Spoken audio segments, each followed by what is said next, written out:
గాయత్రి స్వరూపులందరికీ స్వాగతం సుస్వాగతం. నా పేరు రాజేష్ యనమండ్ర. నేటి ఈ సత్సంగానికి సంధానకర్తగా వ్యవహరిస్తాను. ఈ అవకాశం కల్పించిన శ్రీ వేదగాయత్రి పరిషత్ కార్యవర్గానికి కృతజ్ఞతలు. నేటి సత్సంగంలో భజగోవిందం అన్న అంశంపై చివరి ప్రవచనం మనకి అందజేయబోతున్న బ్రహ్మశ్రీ పాసర్లపాటి శ్రీనివాస్ బంగారయ్య శర్మ గారికి ప్రత్యేక స్వాగతం. స్వాగతం గురుగారు. సాక్షాత్తు ఆ పరమేశ్వరుని అవతారమైనటువంటి శ్రీ శ్రీ శ్రీ శంకర భగవత్పాదుల వారు అందించిన బహు ప్రశంసనీయమైన అతి ముఖ్యమైన ప్రకరణ గ్రంథమైన భజగోవిందంపై గత 4 వారాలుగా గురువుగారు వారి జ్ఞానామృత ధారణి, వైరాగ్య బోధన, వేదాంత విశ్లేషణ మనందరితో పంచుకొని మంత్రముగ్ధుని చేశారు. ఈరోజు చివరి భాగం. ఒక వెంపు గురువుగారి ప్రవచనం వినాలని ఆసక్తిగా ఉవ్విరులూరుతుంటే, మరోవైపు ఆఖరి భాగం అనడానికి మనసుకి కొంచెం నొప్పిగా ఉంది. జ్ఞాన సముపార్జనలో ఇది అంతం కాదు, ఆరంభం అని ప్రయాణంలో మనం అందరం ముందుకు సాగుదాము. నేటి కార్యక్రమం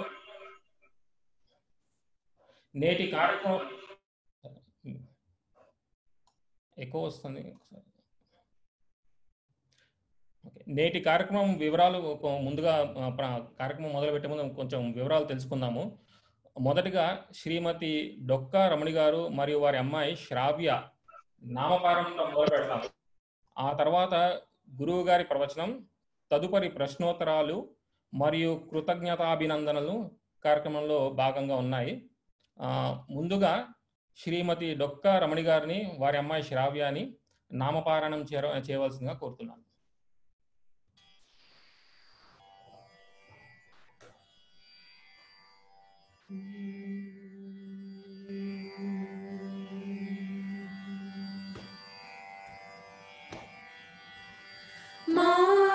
मामवतु श्री सरस्वती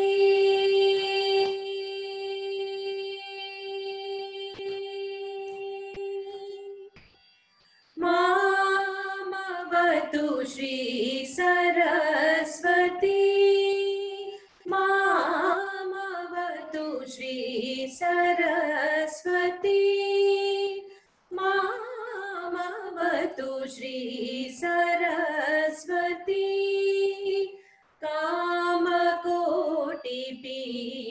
निवासिनी मामवतु श्री सरस्वती कामकोटिपीठ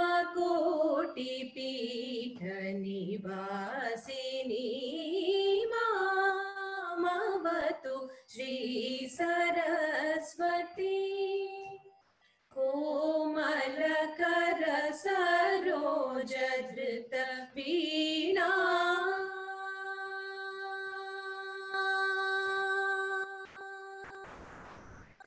कोमलकर सरोज धृत वीणा सीमातीत वरवाग्विभूषण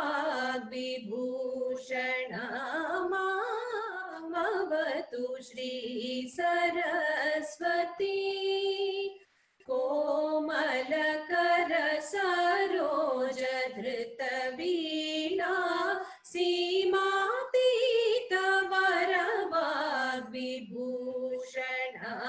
मामवतु श्री सरस्वती कामकोटिपीठ निवासिनी मामवतु श्री सरस्वती राजाधिराज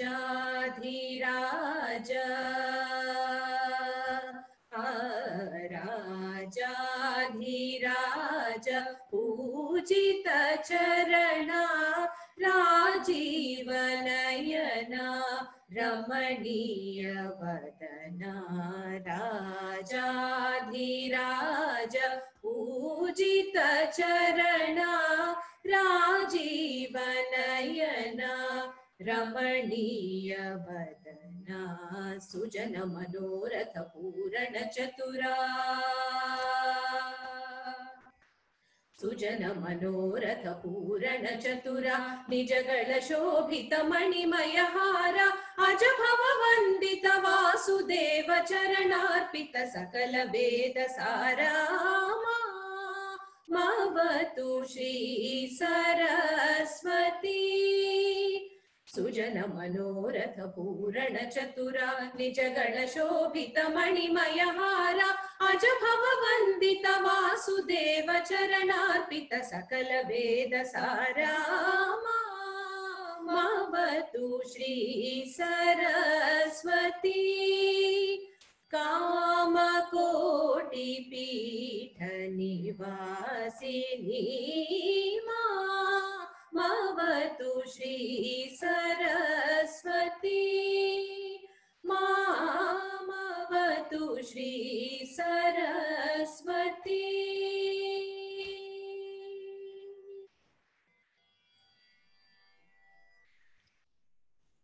ధన్యవాదాలు శ్రీమతి డొక్క రమణి గారు మరియు శ్రావ్య. మీ మధుర గానామృతంతో భక్తి పరవశంలోకి తీసుకెళ్లారు. చాలా ధన్యవాదాలండి. ప్రవచనంలో డాక్టర్ అనంతలక్ష్మి గారు కూడా ఈరోజు వచ్చారు. డాక్టర్ అనంతలక్ష్మి గారు స్వాగతం అండి. కార్యక్రమంలో తదుపరి అంశము గురువుగారి ప్రవచనం. గురుగారు ప్రవచనం ఇవ్వాల్సిందిగా కోరుతున్నాను. ఓం గణానాన్త్వా గణపతిగం హవామహే కవిం కవీనాముపమశ్రవస్తమం జ్యేష్ఠరాజం బ్రహ్మణాం బ్రహ్మణస్పతాన శృణ్వన్నోతిభిः సేదసాదనం శ్రీమహాగణాధిపతయే నమః. ప్రణో దేవీ సరస్వతీ వాజేభిర్వాజినీవతి. ధీనామ విత్రియవత్. శ్రీ మహాసరస్వత్యై నమః. గురుర్బ్రహ్మా గురుర్విష్ణుః గురుదేవో మహేశ్వరః. గురు సాక్షాత్ పరబ్రహ్మ తస్మై శ్రీ గురవే నమః. శ్రీ గురుభ్యో నమః. శృతి స్మృతి పురాణానామాలయం కరుణాలయం నమామి భగవత్పాద శంకరం లోకశంకరం. శంకరం శంకరాచార్యం కేశవం బాదరాయణం సూత్రభాష్యకృతౌ వందే భగవంతౌ పునః పునః.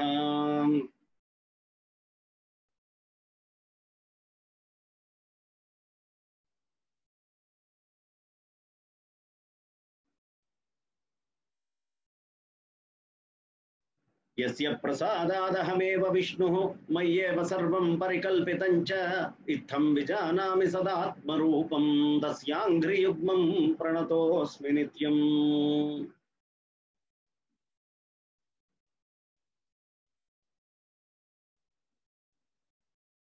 శరదా శరదాంబోజవదనావదనాంబుజే సర్వదా సర్వదాస్మాకం సన్నిధిః సన్నిధిం క్రియాత్.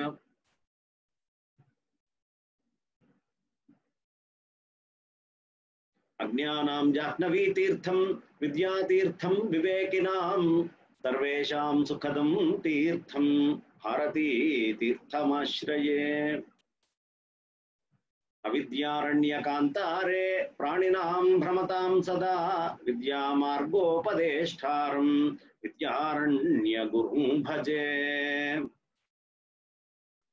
విద్యా వినయ సంపన్నం వీతరాగం వివేకినం వందే వేదాంత తత్వజ్ఞం విదుషేఖర భారతీం.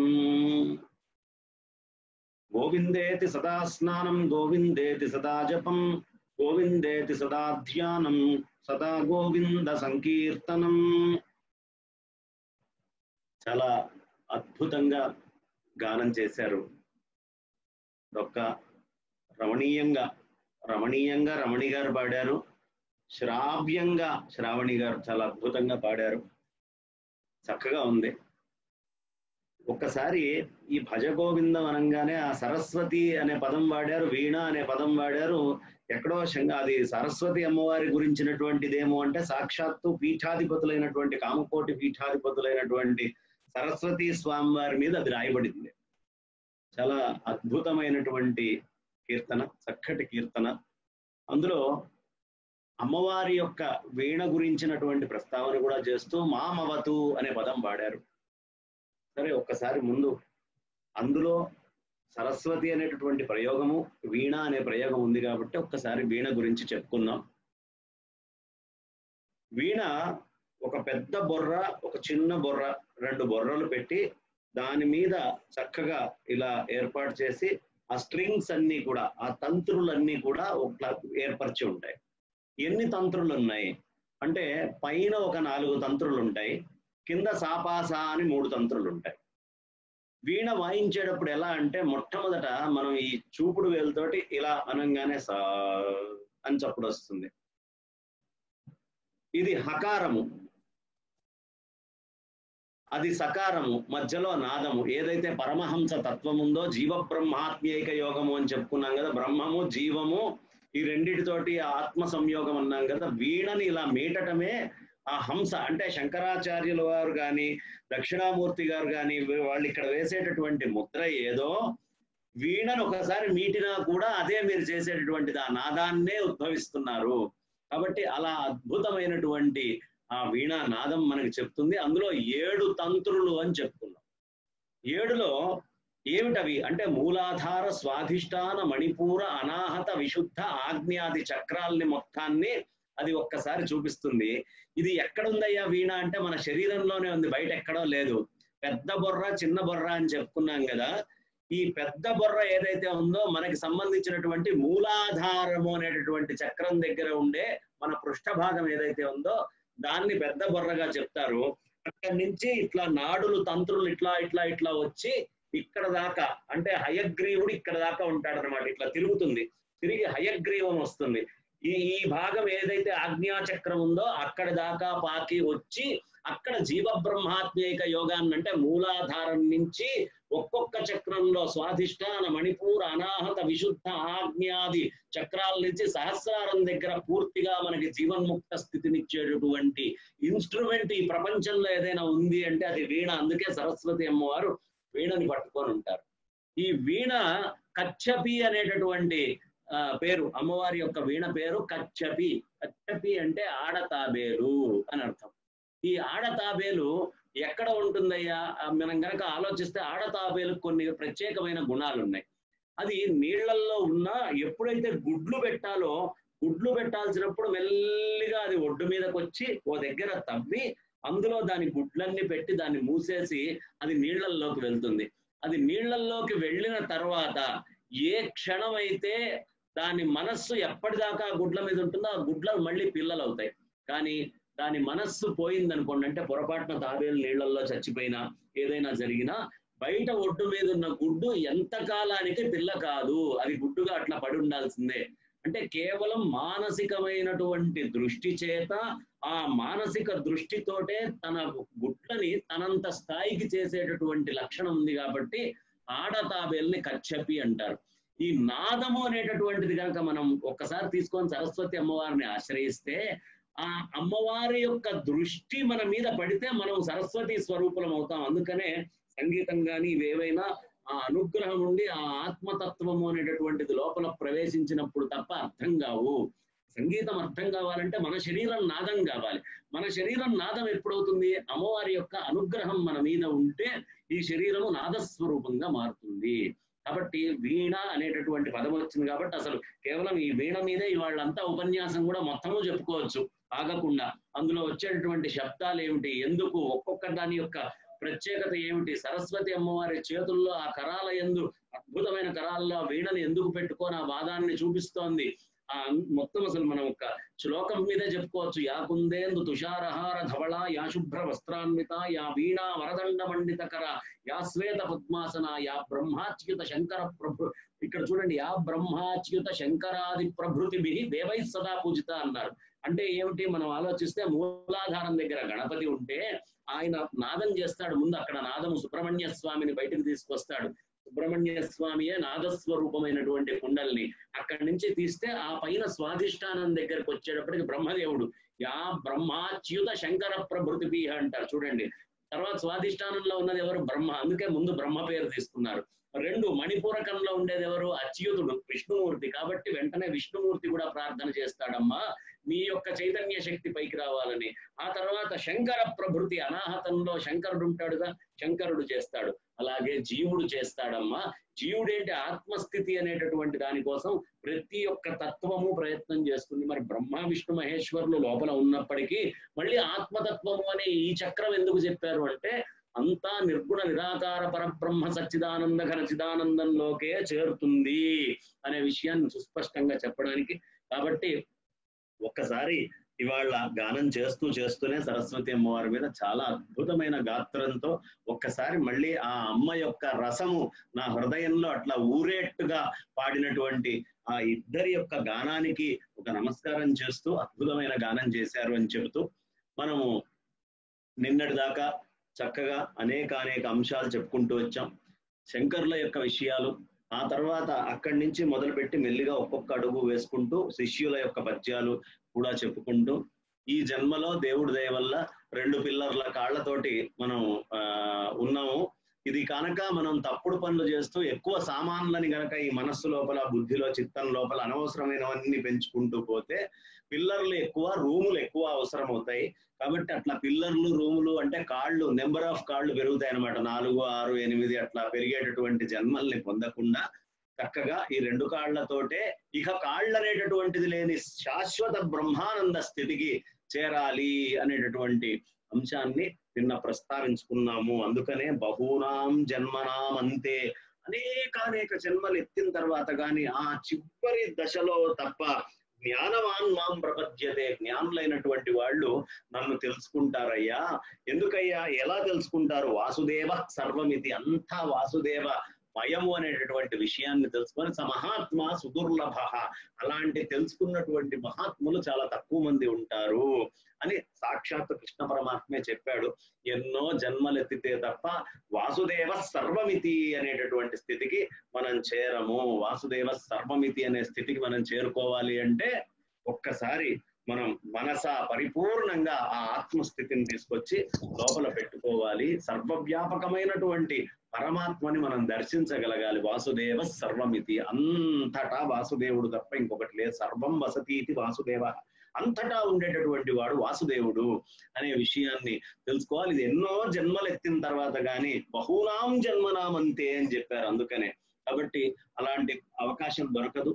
ఆ అవకాశము ఎలా రావాలి అని, ఆ పరమాత్మ గురించి జీవుడై పుట్టినటువంటి మనం ఎలా పరితపించాలి అని ఈ విషయాలు అనేకం మనకి తెలియపరుస్తూ ఆదిశంకర్లు ఆయన యొక్క శిష్యులైనటువంటి వారు భజగోవింద స్తోత్రాలను చక్కగా మంథనం చేసి, అంటే క్షీరసాగరాన్ని అట్లా మంథనం చేసినప్పుడు ఆ అద్భుతమైన అమృతం ఎలా వచ్చిందో ఈ భజగోవిందం అనేటటువంటి దాన్ని కూడా ఉపనిషత్తుల్ని, వేదాలని, వేదార్థాలని అన్నిటినీ మంథనం, ఇట్లా పురాణాలని మంథనం చేస్తే ఆ మథనం చేయటం వల్ల వచ్చినటువంటి అమృతమే ఈ భజగోవిందము. ఈ భజగోవిందాన్ని గనక మనం విన్నాము అంటే ఇక మనం మళ్ళీ శాశ్వతమైన పునరావృత్తి రహిత పరబ్రహ్మ స్థితి అనేటటువంటిది జీవించి ఉండగా చేరగలము. ఎవరో మరణించిన తర్వాత నీకు ముక్తి వస్తుందయ్యా, మరణించిన తర్వాత మోక్షం వస్తుందయ్యా, మరణించిన తర్వాత నువ్వు నిర్వికారుడు అవుతావయ్యా, విషయాలు లేనటువంటి స్థితికి వెళ్తావు అని మనకి చెప్తూ ఉంటారు. ఏమక్కర్లా, జీవించి ఉండగానే ఆ స్థితికి వెళ్తాం భజగోవిందం కనుక మనకు అర్థమైతే. ఎలా అంటే మన గాఢ నిద్రా స్థితిలో మనం జీవించే ఉన్నా మన మనస్సు లేదు, మన బుద్ధి లేదు, మనము అంటే ఈ శరీరంగా లేము, మన యొక్క మిత్రులు లేరు, బంధువులు లేరు, బాంధవులు లేరు, ఎవ్వరూ లేరు. ఆనందము అనేటటువంటిది ఒక్కటే ఉంది. అది ఈ మెలకువతోటి కళ్ళు తెరిచినా కళ్ళు మూసినా ఆ బ్రహ్మానంద స్థితిని చెప్పేటటువంటిది. కాబట్టి ఆ బ్రహ్మానంద స్థితిని మనకి చక్కగా తెలియపరుస్తుంది. అలాంటి ఆ బ్రహ్మానంద స్థితిని చెప్పేటటువంటి భజగోవింద శ్లోకాలని మనం చెప్పుకుంటూ ఉన్నాం. అందులో పోయినసారి మనం చక్కగా చెప్పుకున్నాం. దినయామిన్యౌ సాయం ప్రాతః శిశిరవసంతే పునరాయాత కాలః క్రీడతి గచ్చత్యాయు తదపి నముంచతి ఆశాపాశ. ఈ ఆశ అనేటటువంటి పాశం మాత్రం ఎట్టి పరిస్థితుల్లో పోవట్లేదయ్యా, చాలా కష్టంగా ఉంది ఆశ అనేటటువంటి అని చెప్పుకున్నాం. ఇప్పుడు తర్వాత శ్లోకం చెప్పుకుందాం. వయసి గతేక కామ వికార శుష్కే నీరే కక్కాసార క్షీణే విత్తే కః పరివారో జ్ఞాతే తత్వే కస్సంసార అని చెప్తారు. వయసి గతే కః కామ వికార అంటే ఇది మనస్సుకి చెప్పట్లేదు, శరీరానికి చెప్తున్నటువంటి మాట గుర్తుంచుకోండి. వయసు అయిపోయిన తర్వాత శరీరానికి కామ వికారాలు ఉంటాయా? ఉండవు కదా. వయసిగతే కామ వికార శుష్కే నీరే కహ్కాసార. నీళ్లు అయిపోయినాయి అనుకోండి, దాన్ని ఎవడైనా చెరువు అనే పదం అనగలడా? నీళ్లు లేకపోతే చెరువు ఎందుకు అవుతుంది? అది నీళ్లు ఉన్నప్పుడు దాన్ని చెరువు అంటారు, నీళ్లు లేకపోతే చెరువు అనేటటువంటిది లేదు. క్షీణే విత్తే కహ్పరివారో. మీ దగ్గర డబ్బు లేదనుకోండి, ఏ విధమైనటువంటి ఆర్థిక స్తోమత లేదనుకోండి, నా అని మీ దగ్గరకు ఎంతమంది వస్తారు? పొరపాటున వస్తే వీడు నన్ను ఏమడుగుతాడు అని తప్పించుకొని తిరుగుతూ ఉంటారు. మనమైనా తిరుగుతాం, మన దగ్గరకు వచ్చే వాళ్ళైనా తిరుగుతారు. కాబట్టి ధనము లేకపోతే క్షీణే విత్తే కహ్పరివారో. డబ్బులు లేకుండా ఉద్యోగం చేయడానికి ఎవడైనా వస్తాడా మన దగ్గరికి? మన పరివారం ఎవరైనా ఉంటారా డబ్బు లేకపోతే? ఎక్కడ. అందుకనే మనకి చక్కటి మాట చెప్తారు, టకా ధర్మ టకా కర్మ టకాహి పరమం పదం టకాయస్య గృహే నాస్తి హాటకాహ టక్టకాయతే అని చక్కగా చెప్తారు. టకా కర్మ అంటే టకా అనే పదము పూర్వము సంస్కృతంలో డబ్బు కోసం వాడేవారండి. ఆ టంకణాలు, టకా ఈ పదాలన్నీ కూడా అక్కడి నుంచి వచ్చినవే. ఇప్పటికీ మీకు రూపాయి అనే దగ్గర బెంగాల్ ప్రాంతానికి కనుక మీరు వెళ్తే వెస్ట్ బెంగాల్ అటు టకా అనే పిలుస్తారు. సో టకా కర్మ, డబ్బు ఉంటేనే ఏదైనా కర్మాచరణ, దేవుడి దగ్గరికి వెళ్ళగలం, అన్ని పాలు పోయగలం, అంత పూజ చేయగలం, అన్ని పత్రి తీసుకెళ్ళగలం, గోత్రనామాలు చెప్పగలం, బ్రాహ్మణుతో టకా ధర్మ. ఏదైనా ధర్మాచరణం ఎవరికైనా 10 రూపాయలు ఇచ్చి పోరా ఇస్తే మంచిది అని ధర్మాచరణ చేయాలన్నా డబ్బు కావాలి. టకా ధర్మ టకా కర్మ టకాహి పరమాపదం. అసలు నీకు పరమపదం కావాలన్నా కూడా డబ్బు కావాలయ్యా. టకాయస్య గృహే నాస్తి. ఏ ఇంట్లో అయితే డబ్బు అనేది ఉండదో హాటకాహ టక్టకాయతే. వాడి ఇంట్లో హాటకాలంటే కుండలు. కుండలు కూడా ఉత్తగా ఖాళీ చప్పుడు టకటకాన్ని కొట్టుకోవడమే తప్ప అందులో అన్నం ఉండబడుతుందా, చారు ఉండబడుతుందా, కూరలు ఉండబడతాయా? హాటకాహ టక్టకాయతే అని ఊరికే సరదాగా చెప్తారు. అయితే ఈ టకా ధర్మ టకా కర్మ అనే డబ్బు మీరు అనుకునేటటువంటి భౌతికమైన డబ్బు కాదు. తపస్సు అనేటటువంటి ధనం ఏదైతే ఉందో, ఈ లోపల ఉండే పంచభూతాలు అనేటటువంటి ధనం ఏదైతే ఉందో, ఆ ధనం ఉంటేనే నువ్వు కర్మను ఆచరించగలవయ్యా. అంటే శరీరమాద్యం ఖలు ధర్మ సాధనం అనే పదం ఉంది కదా, దాన్ని చెప్పడానికి చెప్పినటువంటి శ్లోకం అది. టకా కర్మ అంటే నీ లోపల తపస్సు, బలము, ఇంద్రియ నిగ్రహణ ఉంటేనే నువ్వు కర్మాచరణ చేయగలవయ్యా. టకా ధర్మ, ధర్మం చేయాలన్నా కూడా నీ శరీరంలో శక్తి ఉండాలిగా. శరీరంలో శక్తి లేనిదే చేయలేం కదా. అలాగే టకాహి పరమం పదం, పరమపదాన్ని పొంది ముక్తి స్థానాన్ని పొందాలన్నా మనం తపస్సు చెయ్యాలి. టకాయస్య గృహే నాస్తి. ఎవడి శరీరంలో ఆ ధనము, భౌతిక పాంచభౌతికమైనటువంటి ధనము అనేది లేదో, ఎవడి శరీరం లోపల ఇట్లాంటి ఉపనిషత్తులు ఇవన్నీ మథనం చేసినప్పుడు వచ్చినటువంటి లక్ష్మి అనేటటువంటి ధనము లేదో, ఏ లక్ష్మి విష్ణుమూర్తిని ఆశ్రయించకుండా లేదో, అలాంటి వాడి యొక్క పరిస్థితి ఏమిటంటే ఉత్త ఖాళీకుండలాగా టకటకా అని కొట్టుకోవడం తప్ప, ఉత్త పిచ్చి ఓటు చప్పుడు తప్ప ఏమీ లేనటువంటి శరీరం అవుతుందయ్యా అని చెప్తారు. అట్లాంటి ధనము అనేటటువంటిది మీలో లేకపోతే, అంటే వేదాంతము కూడా ఒక ధనమే. డబ్బు లేకపోయినా ఒక గోచి కట్టుకొని కూర్చొన్నటువంటి రమణ మహర్షి దగ్గరికి జనం వెళ్ళలేదా అంటే అది కూడా ధనమేనయ్యా. కానీ ఎక్కడైతే క్షీణే విత్తే కహ్పరివారో, ఆ విధమైన ధనము, భౌతికమైన ధనము ఏది లేకపోతే వాడి దగ్గర పరివారం ఎందుకు వస్తుందండి? జ్ఞాతే తత్వే కస్సంసార. నీకు గనక జ్ఞానము అనేది దీని పట్ల అట్లా ప్రకాశమానమైతే సంసారం ఎక్కడుందయ్యా? ఈ సంసారం అనేటటువంటిది లేదు. జ్ఞాతే తత్వే కస్సంసార. భజ గోవిందం భజ గోవిందం గోవిందం భజ మూఢంతే. నీళ్లు లేవనుకోండి, అందులో కప్పలు ఉంటాయా? అవకాశం లేదు. చేపలు ఉంటాయా? అవకాశం లేదు. అలా క్షీణే విత్తే కప్పరివారో ముందు ఆయన ఎక్కడైతే నీళ్లు లేవో దాన్ని చెరువు అన్నారు. చెరువు అంటే అనేక జీవరాశి ఆనందంగా బతకాలి. కాబట్టి అలాంటి స్థితి తెచ్చుకోబోయ్యా. నువ్వు ఒక్కడివి గనక తపస్సు చేస్తే, నువ్వు గనక చెరువు అయితే నీలో ఆనందం పొందడానికి చాలా మంది రావచ్చు, కానీ నువ్వు ఆ ధనాన్ని వదిలిపెట్టుకోకు. ఆ ధనం గనక నువ్వు పెంచుకుంటూ పోతే, నిజమైనటువంటి జ్ఞానము అనే సాగరం గనక నీలో వస్తే ఈ సంసారం లేదయ్యా, ఉండేది నువ్వు ఒక్కడివే అనే విషయాన్ని మనకి శంకర భగవత్పాదాచార్యులు వారు చక్కగా సుస్పష్టంగా చెప్తున్నారు. అయితే ఎలాంటి జనాలు ఉన్నారు, నేను కొంచెం వేగంగా చెప్పుకెళ్తున్నాను ఎందుకంటే మనకున్న సమయం కొద్దిగా కాబట్టి, ఎక్కువ విశ్లేషణ చేసుకుంటూ ఈ ఉన్న కొద్ది సమయంలో మనం వెళ్ళలేం కాబట్టి ఎంత క్లుప్తంగా సంక్షిప్తంగా చెప్పగలిగినంత చెప్పే ప్రయత్నం చేస్తున్నాను కాబట్టి ఆ విధంగా వేగంగా వెళ్తున్నా. 4 రోజులు కూడా మనం గత 4 ఎపిసోడ్లు సాధ్యమైనంత మటుకు విశ్లేషణ చేసుకుంటూ వెళ్ళాం. కానీ ఇప్పుడు విశ్లేషణ తక్కువ, ఉన్నంత మటుకు పద్యాలు ఎక్కువగా చెప్పుకుంటూ వెళ్ళిపోదాం.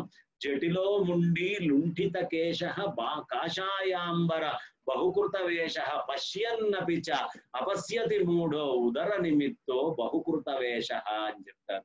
జటిలో ముండి అద్భుతంగా మీరు బ్రహ్మాండంగా ఇట్లా కొప్పు పెట్టుకొని ఉండొచ్చు, లేదంటే లుంచిత కేశ మొత్తం గుండు కొట్టించుకొని ఉండొచ్చు. జటిలో ముండి లుంచిత కేశ కాషాయాంబర బహుకృత వేష, రకరకాలైనటువంటి కాషాయ వస్త్రాల్ని మీరు ధరించి ఉండొచ్చు. బహుకృత కాషాయ అంబరాలు ఎన్నైనా మీరు వేసుకోవచ్చు, రుద్రాక్షలు వేసుకోవచ్చు, బ్రహ్మాండంగా విభూతి నామాలు పెట్టి అట్టహాసంగా కనిపించవచ్చు.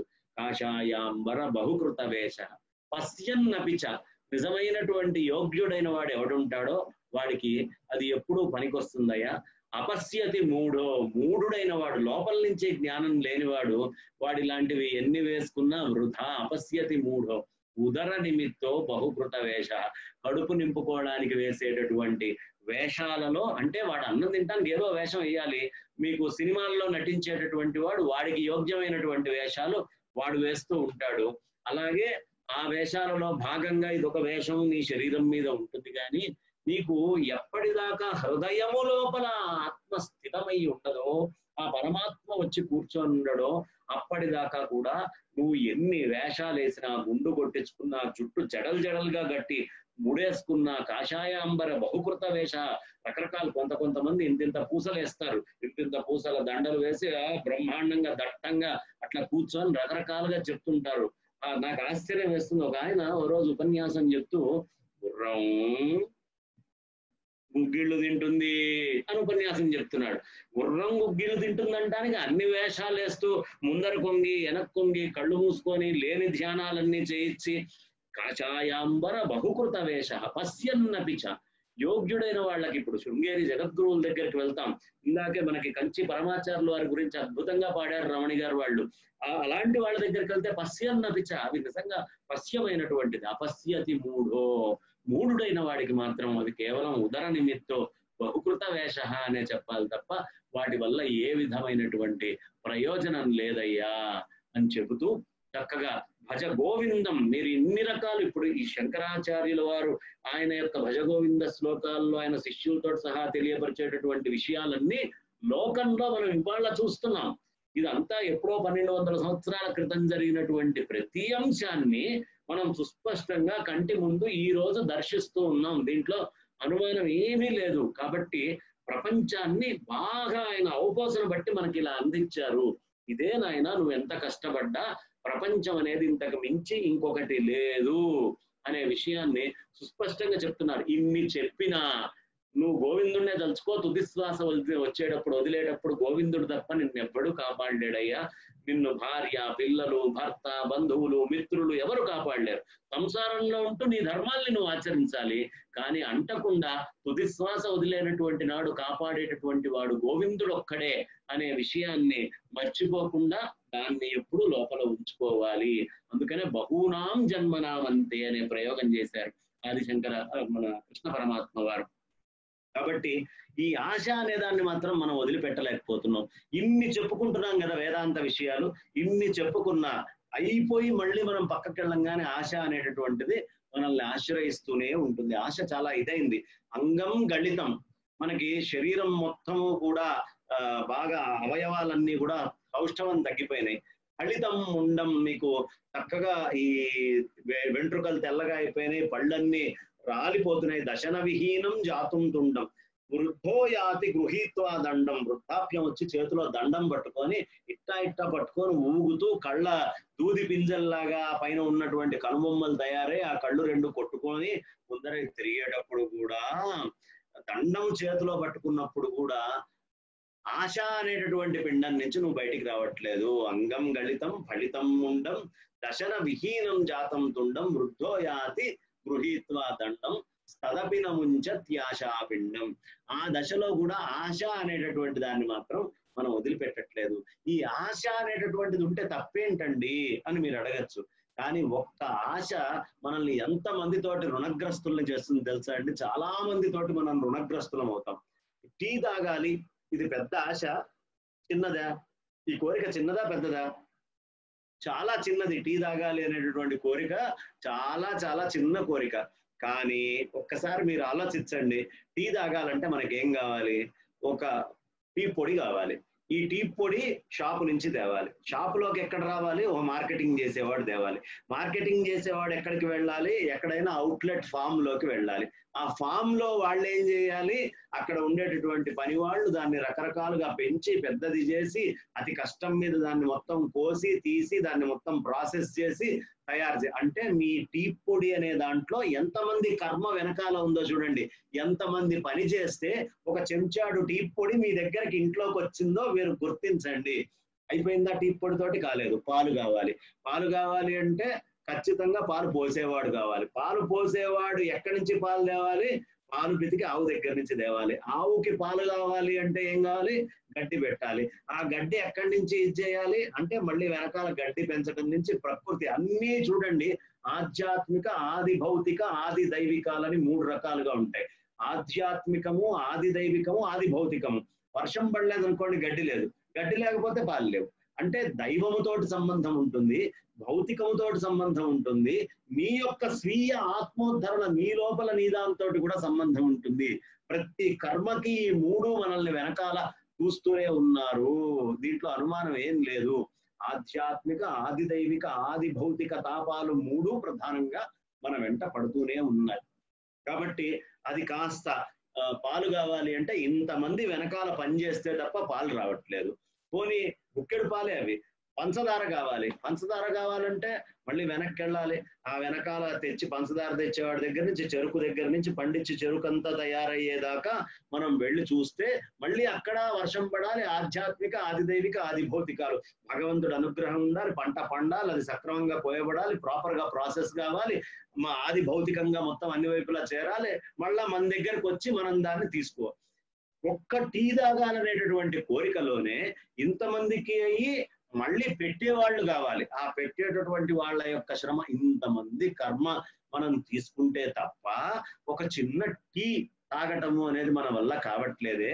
ఇన్ని కర్మలు తీసుకుంటున్నామే. ఆ కోరిక ఎంత చిన్నది టీ తాగాలి అనేది. మామూలుగా భౌతిక సంసారంలో కూర్చొని ఆలోచించే వాళ్ళకి ఏముందో చుక్క టీయేగా నేను అడిగింది అనుకుంటాడు. కానీ ఒక్క టీ వెనకాల ఇంత కర్మాచరణ అనేటటువంటిది ఉంది అనే విషయాన్ని మనం మర్చిపోతున్నాం. అందుకనే శంకర భగవత్పాదాచార్యులు వారు చెప్తారు, అగ్రే వహ్ని పృష్ఠే భానుహు. అయ్యా, పొద్దున పూట చక్కగా మనం అద్భుతంగా బాగా చలి వచ్చినప్పుడు అక్కడికి వెళ్ళి అక్కడ కూర్చుంటాం, మంట దగ్గర కూర్చుంటాం. ఇంకా భయంకరమైన చలి వచ్చిందంటే వీపుని వెనకాల సూర్యుడికి పెట్టి కూర్చుంటాం.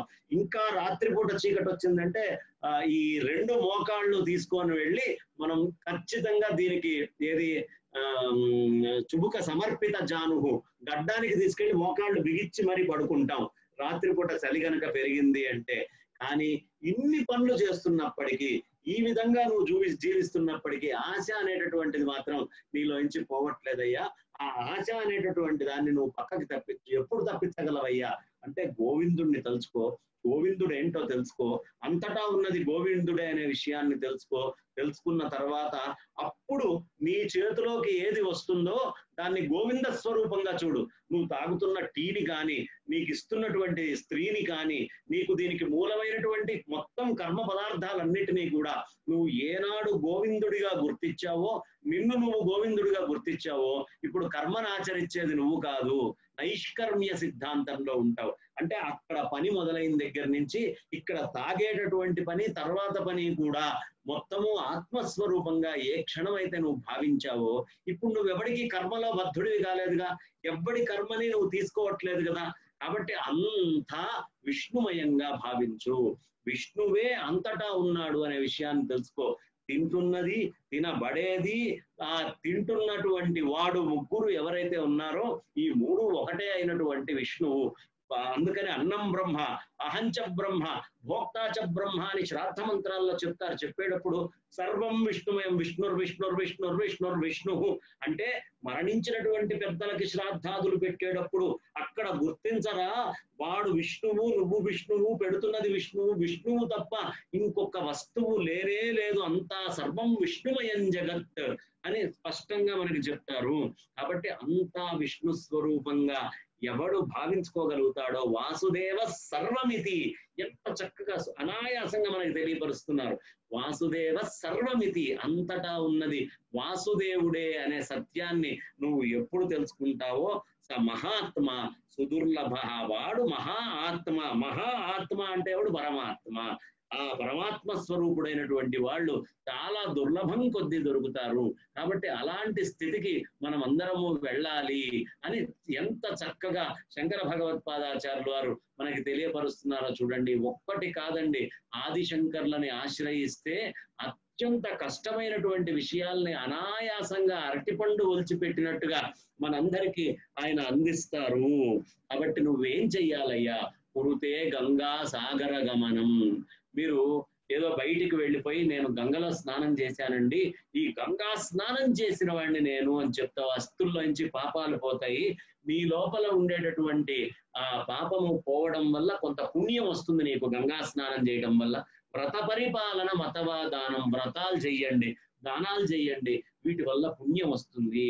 కృతే గంగా సాగర గమనం, గంగా సాగరం, గంగలో గాని సముద్రంలో గాని మీరు స్నానం చేసిన, వ్రతాది ఇత్యాది దానాల్ని మీరు కార్యక్రమాలను నిర్వహించిన, వ్రత పరిపాలన, మతవాదానం, జ్ఞాన విహీన సర్వమనేనా, ఎవడి యొక్క మనస్సు యందు పరమాత్మ సర్వవ్యాపకుడు అనేటటువంటి జ్ఞానము, ఆ ఎరుక ఎవరి యందు రాదో, ముక్తిం నభజతి జన్మశతేన, 100 జన్మలెత్తిన వాడు ముక్తి అనేటటువంటి దాన్ని పొందలేడు. ముక్తి పొందాలి అంటే జ్ఞానాదేవతు కైవల్యం, జ్ఞానాన్ని పొందిన వాడికి మాత్రమే ముక్తి.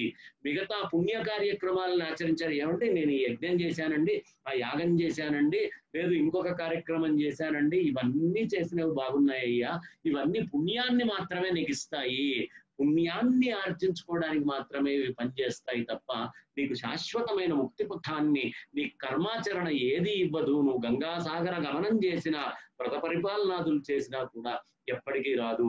భజ గోవిందం, సమస్తమైన ఇంద్రియాల్లో నిండి ఉన్నటువంటి చైతన్య శక్తి ఏదైతే ఉందో ఆ గోవిందం, గో అనే శబ్దానికి ఇంద్రియాలని కూడా ఉందండి. ఆ గోవిందుడు ఇంద్రియాలలో నిండి ఉన్న చేతనా శక్తిని దర్శించు. ఇంద్రియాలు దర్శించేవి దర్శిస్తూ కూర్చోకు.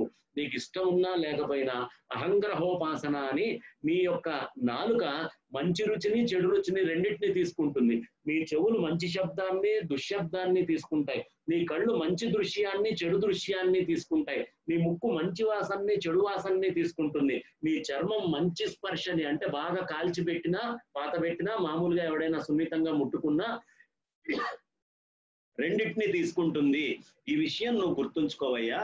కాబట్టి ఈ ఇంద్రియాలకి శక్తి అనేటటువంటి వెనకాల చైతన్యం ఉందే, దాన్ని చూడు. ఈ మంచి చెడుల్ని రెండింటిని చూడకు.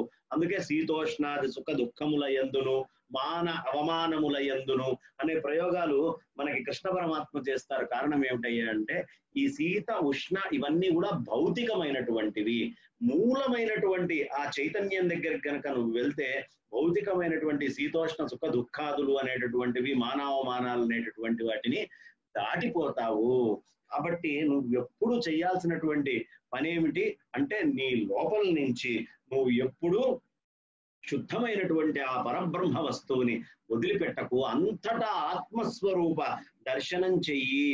అందుకని నువ్వు గంగాసాగర గమనం చెయ్యొద్దు అని చెప్పట్లా. చేయటం వల్ల పుణ్యం వస్తుంది, అది మంచిదే. అలాగే చిత్తశుద్ధి కూడా మనకు వస్తుంది.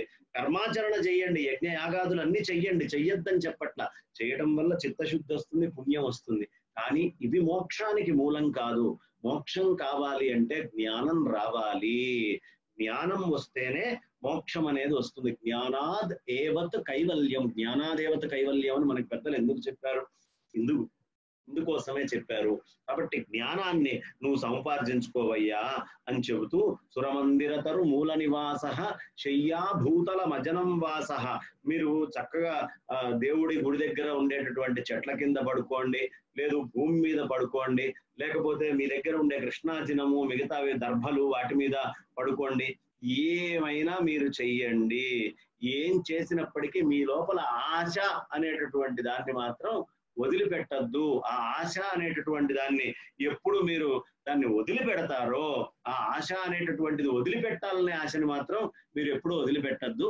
ఆ ఆశ అనే దాన్ని ఎప్పుడు వదిలిపెట్టి తీరాల్సిందే. ఎట్టి పరిస్థితుల్లో అయినా ఆశ ఉంది అంటే మాత్రం ఖచ్చితంగా వాడికి పునర్జన్మ ఉంటుంది. వాడికి ఏది లభ్యమైందో అది తీసుకునేటువంటి స్థితికి, మానసిక స్థితికి వాడిని తీసుకెళ్ళాలి. లేదా వాడికి ఏది వాడి చేతిలో ప్రాప్తించినా, ఏది వాడికి వచ్చినా ఇది పరమాత్మే అనేటటువంటి ఎరుక కలిగి ఉండాలి. పరమాత్మ తప్ప రెండో వస్తువు లేదు అనే ఎరుకే జ్ఞానము. కాబట్టి అలాంటి జ్ఞానము అనేది మనకి మోక్షాన్ని ఇస్తుంది అని చెప్పి దీనికి ఏం చెయ్యాలి? భగవద్గీత కించిదధీత. భగవద్గీతని కొంచెమైనా చదవండి, సక్రమంగా అర్థం చేసుకునేటువంటి ప్రయత్నం చేయండి భగవద్గీతని. భగవద్గీత కించిదధీత గంగాజలలవ కణికాపీత సకృదపి ఏన మురారి సమర్చ. సకృదపి ఏన మురారి సమర్చ క్రియతే తస్య యమేపిన చర్చాం. మీరు చక్కగా భగవద్గీత అనేటటువంటి దాన్ని చదవండి. గంగా అనే దానికి రెండు అర్థాలు ఉన్నాయండి. జ్ఞానగంగా అని చెప్తారు. ఈ జ్ఞానము అనేటటువంటి దాన్ని లవకణికమంతైనా మీరు లోపలికి తీసుకోండి. బ్రహ్మవిత్ బ్రహ్మైవ భవతి. ఎవడు బ్రహ్మము అనే దాన్ని కొద్దిగా అయినా లోపలికి తీసుకుంటాడో వాడు బ్రహ్మమే అవుతాడు. గంగాజల లవ కణికాపీత సకృదపి ఏన మురారి సమర్చ. అంతటా ఉన్నటువంటి వాడు ఆ పరమాత్మే అనేటటువంటి భావన ఎరుకగలిగి ఆ విధమైనటువంటి మురారిని మీరు అర్చన చేయండి. అందుకనే శంకరాచార్యులు వారు ఆయన మానసిక పూజలో, అయ్యా నేను నీకేదో పూజ చేస్తున్నాను, నీకు చేయగలను, అంత శక్తివంతుణ్ణి అని నేను అనుకోవట్లేదు. నేను తిరిగేది మొత్తం నీకు ప్రదక్షిణం అనుకో, నేను మాట్లాడేది మొత్తం నీ స్తోత్రాలు అనుకో, నేను ఏ ఏ పనులు చేస్తున్నానో శంభో తవారాధనం, ఇవన్నీ నీ ఆరాధనమే అనుకో, నేను నిద్రపోయేటటువంటిదే సమాధి స్థితి అనుకో. ఎందుకంటే నువ్వు ఎక్కడ లేవయ్యా, అంతటా నిండి ఉన్న నిన్ను నేను ఏ విధంగా అర్చించగలను. కాబట్టి నాలోంచి వచ్చేటటువంటి ప్రతిస్పందనలు ఏవేవైతే ఉన్నాయో ఇవన్నీ నీ అర్చనే అనుకో తప్ప ప్రత్యేకంగా నీకు అర్చన చేసేటటువంటి శక్తి నా లోపల లేదు అని సుస్పష్టంగా ఆయన మనకి తెలియపరుస్తూ ఉన్నారు. కాబట్టి ఎప్పుడైనా సరే మనం గుర్తుంచుకోవాల్సినటువంటి అంశం ఏమిటి అంటే పరమాత్మ సర్వవ్యాపకుడు, నిరాకారుడు, నిర్గుణుడు, సచ్చిదానంద ఘన చిదానందుడు. ఈ విషయాన్ని మనం ఎప్పుడూ మర్చిపోకూడదు. ఆధ్యాత్మిక, ఆది భౌతిక, ఆది దైవిక తాపాలు అని మూడు ఉన్నాయి. నేను, పరమాత్మ, ఈ భౌతికమైన ప్రకృతి, ఈ మూడు ఏవైతే ఉన్నాయో ఈ మూడు ఒకటే అయినటువంటి సర్వవ్యాపక పరమాత్మ చైతన్యము నందు పనిచేస్తున్నాయి. ఆ చైతన్య దృష్టిని కనుక మనం పట్టుకోగలిగితే ఇవన్నీ కూడా మామూలు అయిపోతాయి. మనకు కావాల్సింది పనులు చేసేటటువంటిది కాదు, పనికి మూలమైనటువంటి శక్తి కావాలి. ఆ మూలమైనటువంటి శక్తి దర్శనము అనేది మనం చెయ్యాలి. అది చెయ్యాలి అంటే జ్ఞానము అనేది సంపాదించాలి. అప్పుడు మనం యముడి గురించి చర్చ చేయాల్సినటువంటి అవసరం లేదు. అమ్మో యముడు వస్తాడేమో, నాకు మృత్యువు, నా చావు. ప్రతి వాళ్ళు అంతే, ఒక 50 ఏళ్ళు 60 ఏళ్ళు 65 ఏళ్ళు దాటిన దగ్గర నుంచి ఏమో అమ్మా ఎప్పుడు పిలుస్తాడో కాటికి అని మాట్లాడుతూ ఉంటారు అమాయకంగా. ఎప్పుడైతే మీరు భగవన్ నామాన్ని, ఈ భగవంతుడి యొక్క సర్వవ్యాపక లక్షణాన్ని మీరు గుర్తించారో అప్పుడు మృత్యువు ఏమిటి, బతికుండడం ఏమిటి, రెండు ఉండే అవకాశం లేదు కదా. బతికి ఉన్నది అబద్ధమే, మృత్యువు అనేటటువంటిది కూడా అబద్ధమే. కేవలం పరమాత్మ అయి ఉన్నాము అనేది మాత్రమే సత్యమై ఉంటుంది. మృత్యువు అనేటటువంటిది, బాధ అనేటటువంటిది, దుఃఖం అనేటటువంటిది అన్ని అసత్యాలే. కాబట్టి మృత్యువు చర్చ, యముడి యొక్క చర్చ కూడా ఉండదు ఎవడికి, జ్ఞానం ఉన్నవాడికి. ఎందుకు, జ్ఞానం ఉన్నవాడికి యముడు రావడం, ప్రాణాన్ని తీసుకెళ్ళటం ఇవన్నీ ఉండవండి. ఇవన్నీ కూడా దాటిపోయి అంతటా నిండి ఉన్న ఆత్మ చైతన్యంలో ఉన్నవాడిని ఎవడు చంపగలడు, ఎవడు తీసుకెళ్ళగలడు? తీసుకెళ్ళటానికి కొత్త ప్రదేశం ఉండాలిగా పరమాత్మ కానిది. కాబట్టి పరమాత్మ కానిది ఇంకొకటి లేదు అని ఎవడు నిస్సంకోచంగా ఆత్మస్థితిని తెలుసుకుంటాడో వాడికి మృత్యు ఉండేటటువంటి అవకాశమే లేదు. కాబట్టి వాడిని మృత్యువు ఎట్టి పరిస్థితుల్లో ఏమీ చేయలేదు. కాబట్టి ఇలాంటి స్థితి రావాలి అంటే ఏం చెయ్యాలి? కామం, క్రోధం, లోభం, మోహం త్యక్త్వాత్మానం పశ్యం సోహం ఆత్మజ్ఞాన విహీనా మూఢ స్థేపచ్యంతే నరక నిగూఢాః. ఇక్కడ ఎంత చక్కగా చెప్తున్నారు చూడండి, కర్తవ్య బోధ చేస్తున్నారు. కామము, క్రోధము, లోభము, మోహము, ఈ నాలుగిటిని కామం, క్రోధం, లోభం, మోహం త్యక్త్వాత్మానం పశ్యం సోహం, ఆత్మదృష్టితోటి వీటన్నిటిని తీసేసి నేనే సమస్తము అనే జ్ఞానాన్ని పొందవయ్యా. ఎందుకు అంటే ఆత్మజ్ఞాన విహీన మూఢ, సమస్తము పరమాత్మే అనే జ్ఞానం ఎవడికి లేదో స్థేపచ్యంతే నరక నిగూఢ, వాడు నరకంలోకి వెళ్తాడు. నరక బాధలు, నరక యాతనలు అన్నీ కూడా అనుభవించి తీరుతాడు. అంతటా పరమాత్మను చూసిన వాడికి ప్రహ్లాదుడి యొక్క పరిస్థితి ఉంటుంది. అంతటా పరమాత్మే అనుకున్నప్పుడు ఏనుగు తొక్కుతుంటే తొక్కుతున్నటువంటి ఏనుగు, తొక్కబడుతున్నటువంటి నేను, మధ్యలో ఉన్నటువంటి కాళీ అంతా శ్రీమన్నారాయణమయమే కదా, విష్ణువు కంటే ఇంకోటి ఏది అధికం లేదు అని ఆయన నిరాడంబరంగా కూర్చుంటే ఆయనని సుస్పష్టంగా అక్కడ కాపాడినటువంటి స్థితి మనం చూసాము. అంతా ఆత్మస్థితిలోనే ఉండాలి. ఇందుగలడందు లేడని సందేహము వలదు, చక్రి సర్వోపగతుండే ఎందెందు వెదకి చూచిన అందందే గలడు దానవాగ్రని వింటే అని ఆయన సుస్పష్టంగా చెప్పాడు కదా. కాబట్టి చక్రిని సర్వత్రా దర్శించగలగాలి. ఉపాసకానాం కార్యార్థం బ్రహ్మణ రూపకల్పతే. కాబట్టి ఆ బ్రహ్మ అనేటటువంటి పదార్థం ఏదైతే ఉందో ఉపాసకుడి కార్యార్థం వాడు ఎలా కోరుకుంటే అలా వస్తుంది. నారసింహ రూపంలో అంటే వీడు హిరణ్యకశిపుడు వాడు చావాలి అంటే వాడు రూపాన్ని ఫిక్స్ చేసుకున్నాడు. అలాగే ఈయన సర్వవ్యాపకుడు అన్నాడు. ఎప్పుడైతే ఎక్కడ చూస్తే అక్కడ పరమాత్మ ఉన్నాడు అనగానే ప్రహ్లాదుడికేమో నిరాకార పరబ్రహ్మంగా అంతటా నిండి ఉన్నాడు ఆయన మాట నిలబెట్టడానికి. హిరణ్యకశిపుడి కోసం నారసింహావతారంలో అక్కడ కూర్చొని ఉన్నాడు. ఒకటేసారి పరమాత్మ అద్భుతంగా చేశారు. ఇదే అబ్జర్వర్స్ ఎఫెక్ట్ అంటే. అబ్జర్వర్స్ ఎఫెక్ట్ అని లాస్ట్ వీక్ మనం చెప్పుకున్నాం కదా. అబ్జర్వర్ ఎఫెక్ట్ ఏంటి అంటే, మీరు ఒక కెమెరా పెడితే ఫోటో ఎలక్ట్రాన్ ఒకలాగా బిహేవ్ చేస్తోంది, కెమెరా లేకపోతే దాని ఇష్టం వచ్చినట్టుగా, అంటే చూసేవాడు లేకపోతే దాని బిహేవియర్ వేరు, చూసేవాడు ఉంటే వీడి యొక్క మానసిక స్థితికి తగ్గట్టుగా ఎలక్ట్రాన్స్ అనేటువంటివి పనిచేస్తున్నాయి. కాబట్టి పరమాత్మ చేసింది అదే. ఇందుగలడందు లేడని సందేహం అన్నప్పుడు ఆయనకి చెప్పినట్టుగా అంతటా నారసింహావతారంలో నిండి ఉన్నారు. హిరణ్యకశిపుడు నారసింహావతారం కోసము, సర్వవ్యాపక స్థితి కోసము ప్రహ్లాదుడు చేశారు. కాబట్టి రెండిటిని ఆయన సమకూర్చి న్యాయము అనేది అక్కడ చేశారు. కాబట్టి పరమాత్మ అనేవాడు ఉపాసకుడి యొక్క కార్యం కోసం ఏ విధంగా అయితే ఆ విధంగా అందులో ప్రహ్లాదుడు ఉపాసకుడే, హిరణ్యకశిపుడు ఉపాసకుడే. లేడు లేడు లేడు లేడు అని వీడు ఉపాసన చేశాడు. ఉన్నది వాడే వాడే వాడే వాడే అని వాడు ఉపాసన చేశాడు. వాడు ఉపనిషత్తుల్లో మనిషి, వీడు వేదంలో మనిషి. ఎవడయ్యా అంటే హిరణ్యకశిపుడు వేదం. వేదం ఏం చెప్తుంది? నేతి, ఇది కాదు ఇది కాదు ఇది కాదు ఇది కాదు అని చెప్తుంది. కాబట్టి హిరణ్యకశిపుడు ఇది కాదు ఇది కాదు ఇది కాదు అని కొట్టేస్తూ పోయాడు. ఇక్కడ లేడు, వీడు లేడు, వాడు లేడు అని వాళ్ళ మనకి మొత్తం అంతా రకరకాలైనటువంటి రీసెర్చ్లు ఎట్లా అయితే సైంటిస్టులు చేస్తున్నారో, గాడ్ పార్టికల్ ఏమిటి, అది లేదు ఇది లేదు అని రకరకాలుగా మాట్లాడుతూ వాళ్ళు చేసేటువంటి రీసెర్చ్లు, మేము ఇంత వెళ్ళాం, మేము మూన్ దగ్గరికి వెళ్ళాం, మేము ఇంకొక మార్స్ దగ్గరికి వెళ్ళాం, ఇంత రీసెర్చ్ చేసాం, మాకు ఎక్కడా కనిపించలేదు, భూమి మీద మట్టి ముద్దే, అక్కడ మట్టి ముద్దే, అంతా మట్టి ముద్దే అని రకరకాలుగా వాళ్ళు మాట్లాడుతున్నటువంటి పని హిరణ్యకశిపుడు చేస్తున్నటువంటిది. నేతి నేతి నేతి నేతి, ఇది కాదు ఇది కాదు ఇది కాదు ఇది కాదు ఇది కాదు, ఇది పరమాత్మ ఏంటి, నేనే పరమాత్మ, ఇది కాదు అంటూ వాడు మాట్లాడుతూ పోయాడు. ఉన్నది వాడే అని ఉపనిషత్ సారాంశం ఏదైతే ఉందో అది ప్రహ్లాదుడు తీసుకున్నాడు. కాబట్టి ఎక్కడి నుంచి వచ్చినాయి ఆ ఉపనిషత్తులు అంటే వేదం నుంచే వచ్చినాయి ఉపనిషత్తులు. హిరణ్యకశిపుడు వేదం అయితే వాడి నుంచి ఉద్భవించినటువంటి ఉపనిషత్తే ప్రహ్లాదుడు. కాబట్టి ఉపనిషత్తులు సత్యానికి దగ్గరగా తీసుకెళ్తాయి, వేదాలన్నీ నేతి నేతి నేతి అని మనల్ని ఆపుతూ ఉంటాయి. కాబట్టి ఈ నిజమైనటువంటి తత్వం ఏదైతే ఉందో అది మనం సుస్పష్టంగా తెలుసుకోవాలి అని చెబుతూ, కామం, క్రోధం, లోభం, మోహం త్యక్త్వాత్మానం పశ్యం సోహం. కామము, క్రోధము, లోభము అనేటటువంటివి మొత్తం వదిలిపెట్టి సోహము అనేటటువంటి భావంతో నువ్వు పూజ చేయవయ్యా అని మనకి చెప్తూ ఉన్నారు. అట్లా అర్చించు అని చెప్తున్నారు. ఎందుకు అంటే ధ్యాయతే విషయాన్ పుంసః. దీనికి మూలం మళ్ళీ భగవద్గీతకు వచ్చేద్దాం మనం. మీరు విషయాల్ని కనుక సదా ధ్యానం చేస్తూ ఉంటే మనకి ఏదో కష్టం వస్తుంది. మనం ఏం చేస్తాం? వెంటనే ఆ కష్టాన్ని తీసుకొని అయ్యయ్యో అది అట్లా అయిపోయింది, ఇది ఇట్లా అయిపోయింది, తర్వాత ఏంటో పరిస్థితి అని విషయాన్ని బాగా ఆలోచిస్తూ ఉంటాం. అనవసరం, అసలు విషయం దగ్గరే కట్ చేయగలిగేటటువంటి తెలియగలివాడు గొప్పవాడు. ధ్యాయతే విషయాన్ పుంసః సంగస్తేషు ఉపజాయతే. మీకు ఆ విషయంతో సాంగత్యం అనేటటువంటిది ఏర్పడుతుంది. సంగాత్ సంజాయతే కామం.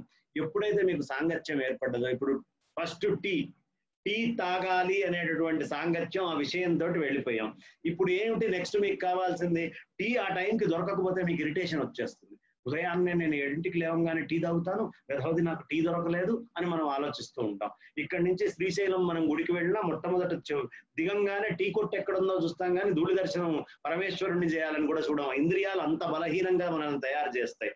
కాబట్టి ఏం చేశాడు, వెంటనే వీడు అక్కడికి వెళ్ళంగానే ఫస్ట్ కోపం తెచ్చుకుంటాడు. వాడి టీ వాడికి ఆన్ టైం దొరకకపోయినా, వాడి మందు వాడికి, అంటే ఇంద్రియాలకు మనం బద్ధులం గనక అయితే విషయాలు తీసుకొని అవి ఆన్ టైంలో దొరకకపోతే మన లోపల ఇరిటేషన్ వచ్చేస్తుందండి. నేను చాలా డిసిప్లైన్ డిగ్నిఫైడ్ 7ంటికి మందు గ్లాస్ తీసుకొని తాగడానికి బ్రహ్మాండం బద్దలైనా కూర్చోవాల్సిందే అని అనుకునేవాడికి 7ంటికి దొరకలేదు అనుకోండి, ఏమవుతుంది? కోపం వస్తుంది ముందు వాడికి. కాబట్టి ధ్యాయతే విషయాన్ పుంసః సంగస్తేషు ఉపజాతి. వాటితో అటాచ్మెంట్ వస్తుంది. సంగాత్ సంజాయతే కామం. ఆ సాంగత్యం వల్ల కోరిక వస్తుంది. కామాత్ క్రోధో, మీకు కామం వల్ల ఏమవుతోంది? క్రోధోభిజాయతే, క్రోధము అనేటటువంటిది వస్తుంది. ఎప్పుడైతే కోరిక తీరలేదో కోపం వస్తుంది. క్రోధాద్భవతి సమ్మోహ. ఎప్పుడైతే క్రోధము అనేది వచ్చిందో మిమ్మల్ని ఒక తెలియనటువంటి సమ్మోహం ఏర్పడుతుంది. ఎలా అంటే, అంతకు ముందు మీలో ఉన్న మంచివన్నీ మర్చిపోయారు, సద్గుణాలన్నీ మర్చిపోయారు, మంచి విషయాలు మర్చిపోయారు. భార్య ఒక రోజు టీ ఇవ్వడం కొంచెం ఆలస్యం చేసింది, టైంకి వచ్చి అనగానే మీలో కోపం వస్తుంది. మరి ఆవిడ చేసిన మంచి పనులు, నిన్న ఆన్ టైంలో టీ ఇచ్చిందే, టైంకి భోజనం పెట్టిందే, ఇవన్నీ మర్చిపోతాం.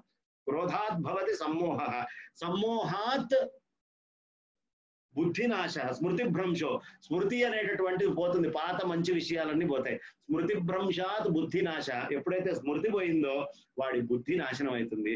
బుద్ధినాశాత్ ప్రణశ్యతి. బుద్ధి నాశమై నోటితోటి ఏదో ఒకటి అంటాడు, అనగానే పెళ్ళాం చేతుల్లో 4 తిట్లు తిని సర్వనాశనం అవుతాడు.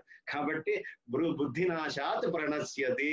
బుద్ధి నాశనమై అక్కడి నుంచి సర్వనాశనం అయ్యేటటువంటి స్థితికి వెళ్తాం. కాబట్టి ఎక్కడ కత్తిరించాలి దీన్ని? ధ్యాయతే విషయాన్ పుంసః.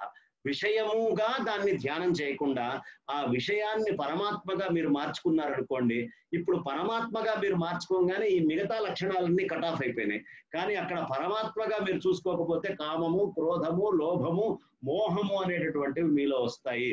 అది విషయం స్థాయిలోనే పరమాత్మగా చూస్తే పశ్యం సోహం, నేనే అది అనేటటువంటి సత్యం. అందుకనే శంకరాచార్యుల వారు దేహో దేవాలయో ప్రోక్త జీవో దేవ సనాతన త్యజేత్ అజ్ఞాన నిర్మాల్యం సోహం భావేన పూజయేత్. ఈ దేహమే దేవాలయం అనుకోవయ్యా, నీలో ఉన్న జీవుడే పరమాత్మ అనుకో. త్యజేత్ నీ లోపల ఉండే అజ్ఞానం అనే నిర్మాల్యాన్ని తీసి బయట పడేసాయి. అప్పుడు ఎప్పుడైతే దాన్ని పడేసావో సోహం భావేన పూజయేత్, నేనే ఆ లోపల ఉండేటటువంటి ఈ జీవుడికి ఆ పరమాత్మకి తేడా లేదు అనేటటువంటి స్థితి ఎప్పుడు నీకు ఎరుకయిందో, అజ్ఞానం అనే నిర్మాల్యం తీసి, అప్పుడు ఆ అజ్ఞానం అంటే ఏమిటి? కామక్రోధ లోభ మోహాలే. కామం, క్రోధం, లోభం, మోహం పశ్యాత్మానం. మీరు వాటన్నిటిని పశ్యం సోహం, త్యక్త్వాత్మానం పశ్యం సోహం. ఆ సోహం భావం అనేది ఒకటి తెచ్చుకోండి. ఆత్మజ్ఞాన విహీన మూఢ. ఏ మూఢుడికైతే ఆత్మజ్ఞానము అనేది లేదో తే పచ్యంతే నరక నిగూఢాః. ఈ ఇంద్రియాలు కామక్రోధ లోభ మోహాల్లో పడ్డవాడు నరకాన్నే చూస్తాడు కానీ స్వర్గాన్ని ఎలా చూస్తాడండి? మనం అనుకుంటూ ఉంటాం, నాకు తెలిసి నేనేం తప్పు చేయలేదే, నేనేం పాపం చేయలేదే, నేను అందరికీ మంచే చేశానే, నేను అందరికీ మంచి చేస్తున్నా, నా పరిస్థితి ఇట్లా ఎందుకు ఉంది అని రకరకాలుగా మనం ఆలోచిస్తూ ఉంటాం. ఒక్క క్షణం ఆలోచించండి. మీ ఇంద్రియాలు పనిచేస్తుంటే మీరు తెలిసినా తెలియకపోయినా పాపం చేస్తారు, మీకు తెలిసినా తెలియకపోయినా పుణ్యం చేస్తారు. మీ బుద్ధి అనేది ఒకటి ఉంది అంటే, అది మెలకువగా ఉంది అంటే, ఏదో ఒక దాన్ని ఆలోచిస్తుంది కానీ ఖాళీగా కూర్చుంటుందా? కూర్చోదంటే ఏదో ఒక కర్మ చేస్తుంది. చేసేటటువంటి కర్మలో మంచి ఉంటుంది, చెడు ఉంటుంది. ఒకప్పుడు మంచే, ఇంకొకప్పుడు చెడు అవుతుంది. ఒకప్పుడు చెడే, ఇంకొకప్పుడు మంచి అవుతుంది. కాబట్టి దానికి ధర్మము అనే ఒక కొలమానం పెట్టారు. ఆ ధర్మము అనే కొలమానాన్ని మీరు తీసుకొని వెళ్ళండి అని చెప్పారు. కానీ ఆత్మస్థితిలో ఉండేటటువంటి ఆ బ్రహ్మజ్ఞానికి ఏ కొలమానాలు లేవు. అందుకనే ఆయన చెప్తారు, నచ ప్రాణ సంజ్ఞో నవై పంచవాయు నవా సప్తధాతుర్ నవా పంచకోశ నవాక్పాణిపాదౌ నచోపస్థపాయు చిదానంద రూప శివోహం శివోహం. ఎంత చక్క. నమే ద్వేషరాగౌ నమే లోభమోహౌ మదోనైవ మేనైవ మాత్సర్య భావ, నా ధర్మం, నేను ధర్మాన్ని కాదు, నా అర్థో నా కామో నా మోక్ష, నేను మోక్షాన్ని కూడా కాదు, చిదానంద రూప శివోహం శివో అనేటటువంటి స్థితికి మనం ఎలా ఎదగాలి అనేటటువంటి విషయాన్ని మనకి శంకర భగవత్పాదాచార్యులు వారు చాలా చక్కగా తేలికైనటువంటి మాటల్లో మనకి తెలియపరుస్తూ ఉన్నారు. దానికి ఏం చెయ్యాలయ్యా అంటే మనం ఎప్పుడూ మర్చిపోకుండా గుర్తుంచుకోవాల్సినటువంటి అంశం ఏమిటయ్యా అంటే, ఎట్టి పరిస్థితుల్లోనూ మన ఇంద్రియాలని విషయాల వైపుకి పోనివ్వకూడదు, విషయాల వైపు పోకూడదు. ఎలా ఉండాలి జీవి అంటే, చెట్టు మీద ఉన్న పక్షిలాగా ఉండాలి కానీ చెట్టు కొమ్మ మీద ఉన్నటువంటి మనిషిలాగా ఉండకూడదు. కొమ్మ ఇరిగితే ఏమవుతుందండి, మనిషి అపేల్మని కింద పడతాడు, వాడికి దెబ్బలు తాకుతాయి. అదే కొమ్మ పక్షి ఉందనుకోండి, ఆ కొమ్మ ఇరిగితే పక్షి కింద పడుతుందా? పడదు, అది అట్నుంచి అటు పైకి ఎగిరి వెళ్ళిపోతుంది. దీన్నే జ్ఞానము వైరాగ్యము అనే రెండు రెక్కల్ని మనం పెట్టుకొని, భక్తి అనేటటువంటి దాన్ని హృదయంలో పెట్టుకొని ఎప్పుడూ ఈ సంసారము అనేటటువంటి కొమ్మ మీద మనం ఉండాలి. ఈ సంసారం మీద ఉండే కొమ్మ మీద ఉండేవాడు జ్ఞాన వైరాగ్యం అనే రెక్కలు గనక లేకపోతే కింద పడి పతనావస్థకి చేరుతాడు. అలా కాకుండా జ్ఞాన వైరాగ్యం అనే రెండు రెక్కలు కనుక వాడు పెట్టుకుంటే అది ఎంత పెద్ద విపత్తైనా సరే వాడు దాన్ని అంటకుండా తేలిగ్గా తేలుతూ ఉంటాడు. కాబట్టి అలాంటి పక్షి స్థితి ఏదైతే ఉందో అలాంటి పక్షి స్థితిలో రెక్కలతోటి, జ్ఞాన వైరాగ్యాలనే రెక్కలతోటి మనం ఎప్పుడూ మన జీవితాన్ని ముందరికి తీసుకొని వెళ్ళాలి అనే ఉద్దేశ్యంతో శంకర భగవత్పాదాచార్యులు వారు మనకి ఈ విషయాన్ని చెప్పారు. ఇది చెయ్యాలంటే గేయం గీత, చక్కగా గీతని గానం చేయండి. నామ సహస్రం, విష్ణు సహస్రనామాలని మీరు గానం చేస్తూ గేయం గీత నామ సహస్రం ధ్యేయం శ్రీపతి రూపమజస్రం, ఎప్పుడు ఆ శ్రీపతి రూపాన్ని, అంటే శ్రీపతి రూపం ఏమిటి, సర్వవ్యాపక రూపమే ఆయనది. శంఖచక్రాలు గదలు పెట్టుకొని ఉండేటువంటి రూపంగా మీరు భావించకండి. అగ్నిస్వరూపుడు, అగ్నే విష్ణువు. కాబట్టి ఆ అగ్ని స్వరూపంగా, అంతటా జ్యోతి స్వరూపంగా, కాంతిమయంగా నిండి ఉండే ప్రతి కాంతి పుంజంలో ఉన్నది విష్ణువే అనే విషయాన్ని గుర్తుంచుకోండి. అదే నిజమైనటువంటి రూపము.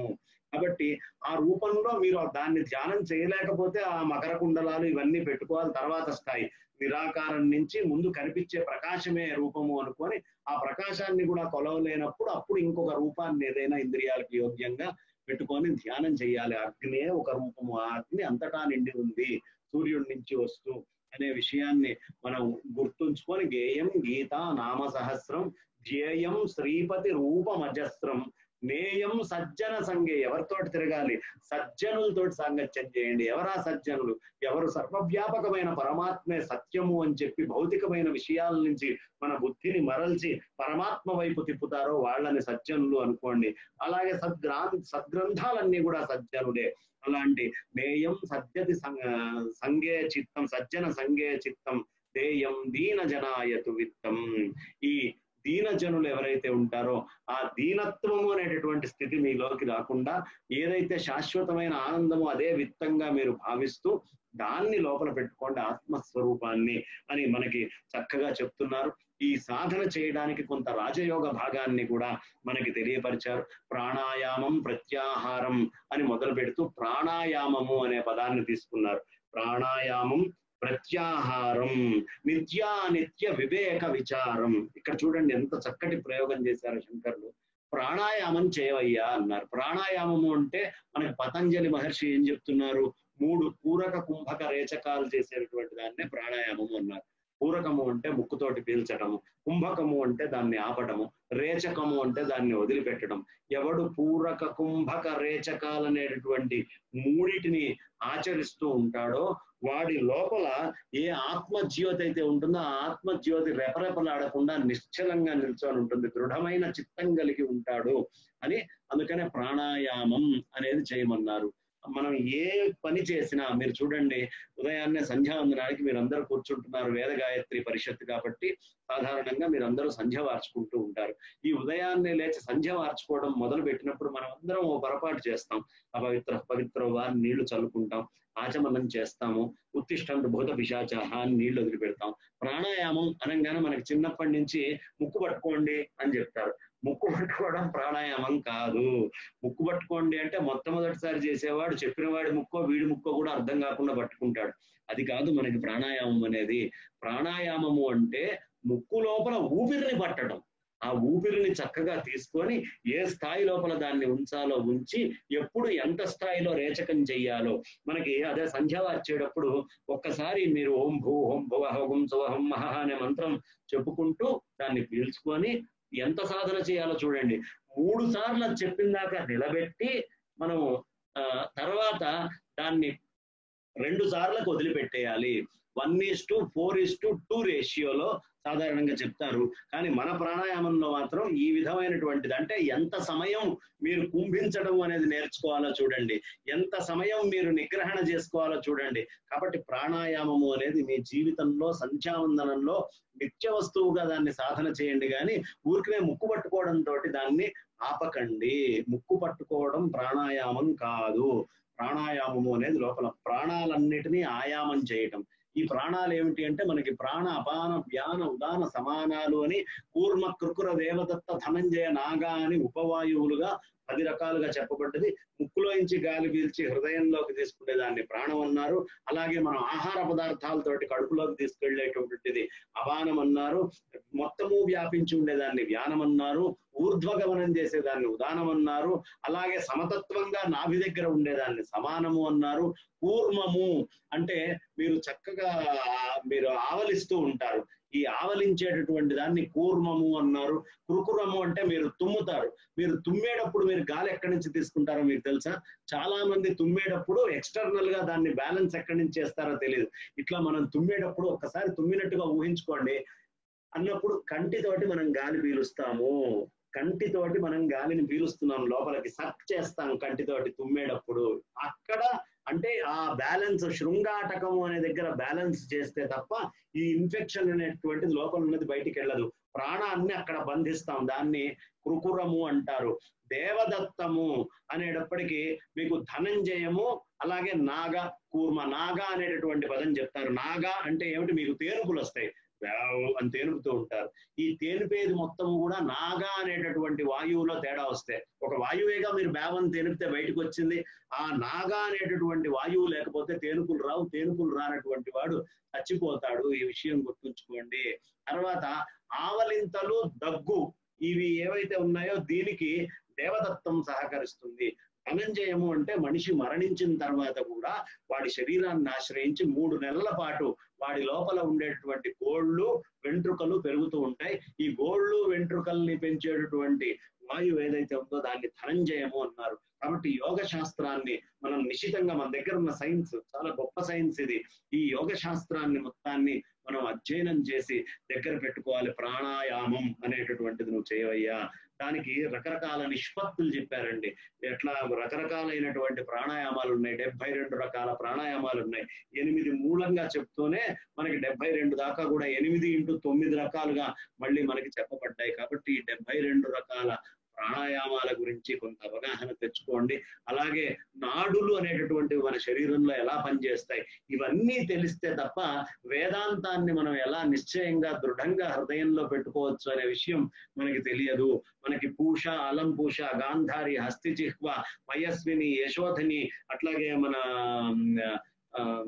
సినీవాలి, కుహు, ఇట్లా రకరకాలైనటువంటి నాడులు మన శరీరంలో ఉన్నాయి.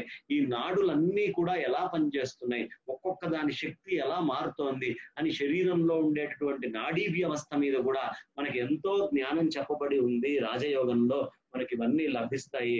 మీకు దీని మీద కొంత అవగాహన కావాలి అంటే సీతారామాంజనేయ సంవాదము అని ఒక అద్భుతమైన గ్రంథం ఉంది. సీతా అమ్మవారు, ఆంజనేయ స్వామి వారు, రామచంద్రమూర్తి వారు ముగ్గురు కూర్చొని వాళ్ళు మాట్లాడుకున్నటువంటి దాంట్లో చాలా అద్భుతమైనటువంటి విషయాలు, హఠయోగానికి సంబంధించినటువంటి విషయాలు అనేకం ఉన్నాయి. తారక యోగ, అమనస్క యోగ, రాజయోగ, అసలు ఇన్ని యోగాలు మన పూర్వీకులు ఎలా ఆలోచించారనే విషయం తెలియాలంటే సీతారామాంజనేయ సంవాదాన్ని మనం అందరము విని తీరాలి. కాబట్టి అలాంటి చక్కటి గ్రంథాలు ఉన్నాయి. ప్రాణాయామం, ప్రత్యాహారము. మీకు ప్రత్యాహారము అంటే మళ్ళీ పాతంజలి యోగంలోనే ఉంటుంది. ఎందుకు ఇప్పుడు స్థాళీపులాకంగా పైపైన అనుకుంటున్నాం కానీ పూర్తిగా చెప్పుకోవట్లేదు. యమ, నియమ, ఆసన, ప్రాణాయామ, ప్రత్యాహార, ధారణ, ధ్యాన, సమాధి అని చెప్తారు. ప్రాణాయామం మీరు చేసినంత మాత్రాన మీకు సరిపోదు. ప్రాణాయామం చేయటం వల్ల చిత్తము ఒక దగ్గరకు వచ్చి చక్కగా నిర్మలంగా అయింది. ఈ నిర్మలంగా అయినటువంటి చిత్తానికి అంతా పరమాత్మే అనేది ఒకసారి మనసుకి తెలిసినా అది నిల్చోదు. ఇప్పుడు నేను చెప్పంగానే అంతా పరమాత్మేనంగా నిజమే కదా, మా ఆవిడ పరమాత్మే, పిల్లలు పరమాత్మే, వంటగది పరమాత్మే, వంటల వస్తువులు పరమాత్మే, ముందరున్న టేప్ రికార్డు, టీవీ, కంప్యూటర్లు అన్ని పరమాత్మే అని మనం అనుకుంటాం. కానీ ఒక్క నిమిషం కాగానే మళ్ళీ వస్తువులను వస్తువులుగా చూసి మన లోపల ఉండేటటువంటి ఒరిజినాలిటీని బయటికి తీసుకొచ్చేస్తాం. అది ఒరిజినాలిటీ కదా. ఒరిజినాలిటీ అనేటటువంటిది ఎప్పుడైనా సరే బావిలో ఊరే నీరు లాంటిది. ఈ బయట నుంచి చెప్పేది ఎప్పుడైనా సరే పైనుంచి వచ్చే వర్షం లాంటిది. వర్షం అనేటటువంటిది ఒక్క ఎండ రాగానే మొత్తం కొట్టుకొని వెళ్ళిపోతుంది. ఈ వచ్చే జ్ఞానం అంతా క్షణంలో పోతుంది. కానీ మనలో ఊరే అజ్ఞానం ఉంది కదా, కింద నుంచి చిన్న వయసు నుంచి తపస్సు చేస్తున్నటువంటిది, అది వెంటనే పనిచేస్తుంది అనమాట మన మీద. అది పనిచేసి అది ఏం చేస్తుందంటే మళ్ళీ వస్తువుల్ని వస్తువులుగా దర్శించడం అనే జ్ఞానం ఇస్తుంది. అలా దర్శించకుండా ఉండటము, మనస్సు యందు ఎప్పుడూ ధారణ చేయడమే ప్రత్యాహారము అంటారు. ప్రత్యాహారము అనేటటువంటి స్థితి అంటే తెలిసిన సత్యాన్ని ఎప్పుడూ పునశ్చరణ చేస్తూ ఉండడము. నిధిధ్యాసనము అని కూడా దీన్ని అంటారు. శ్రవణము, మననము, నిధిధ్యాసనము అంటారు. ఈ నిధిధ్యాసనము అనేటటువంటిది ఎప్పుడు వదిలిపెట్టద్దయ్యా. ఈ ప్రత్యాహారము అనేటటువంటిది ప్రధానం. ఎప్పుడు నువ్వు మననం చేస్తూ ఉంటే ఈ మననం చేస్తున్న తర్వాత అది ఒక స్థితికి వెళ్తుంది. దాన్నే ధారణ అంటారు. ఆ ధారణకి మనం ఎదగాలి అంటే ముందు ఇవన్నీ కావాలి. దీనికి ఏం కావాలి?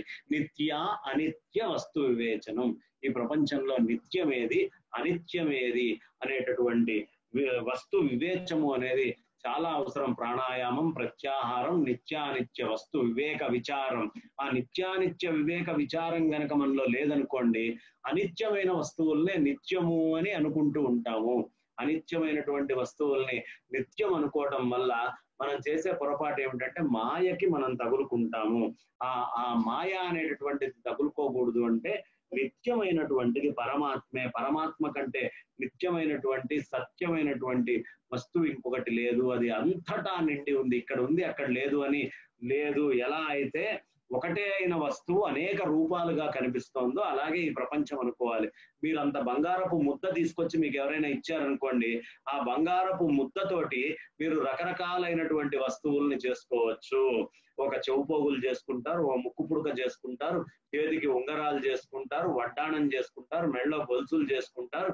ఇలా రకరకాలైనటువంటి వస్తువులు మీరు ఏమైనా చేసుకోవచ్చు. అట్లాగే ఒకటే అయినటువంటి పరమాత్మ అనేక రూపాలుగా మనకు కనిపిస్తున్నారు. ఒకటే మట్టి ముద్ద కుంటగా, ముంతగా, మూతగా రకరకాలైనటువంటి విధానాల్లో కనిపిస్తూ పగిలిపోయాక మళ్ళీ ఆ మట్టి అవుతుందో అలాగే ఈ యొక్క శరీరం కూడా మనకు అట్లా కనిపిస్తోంది.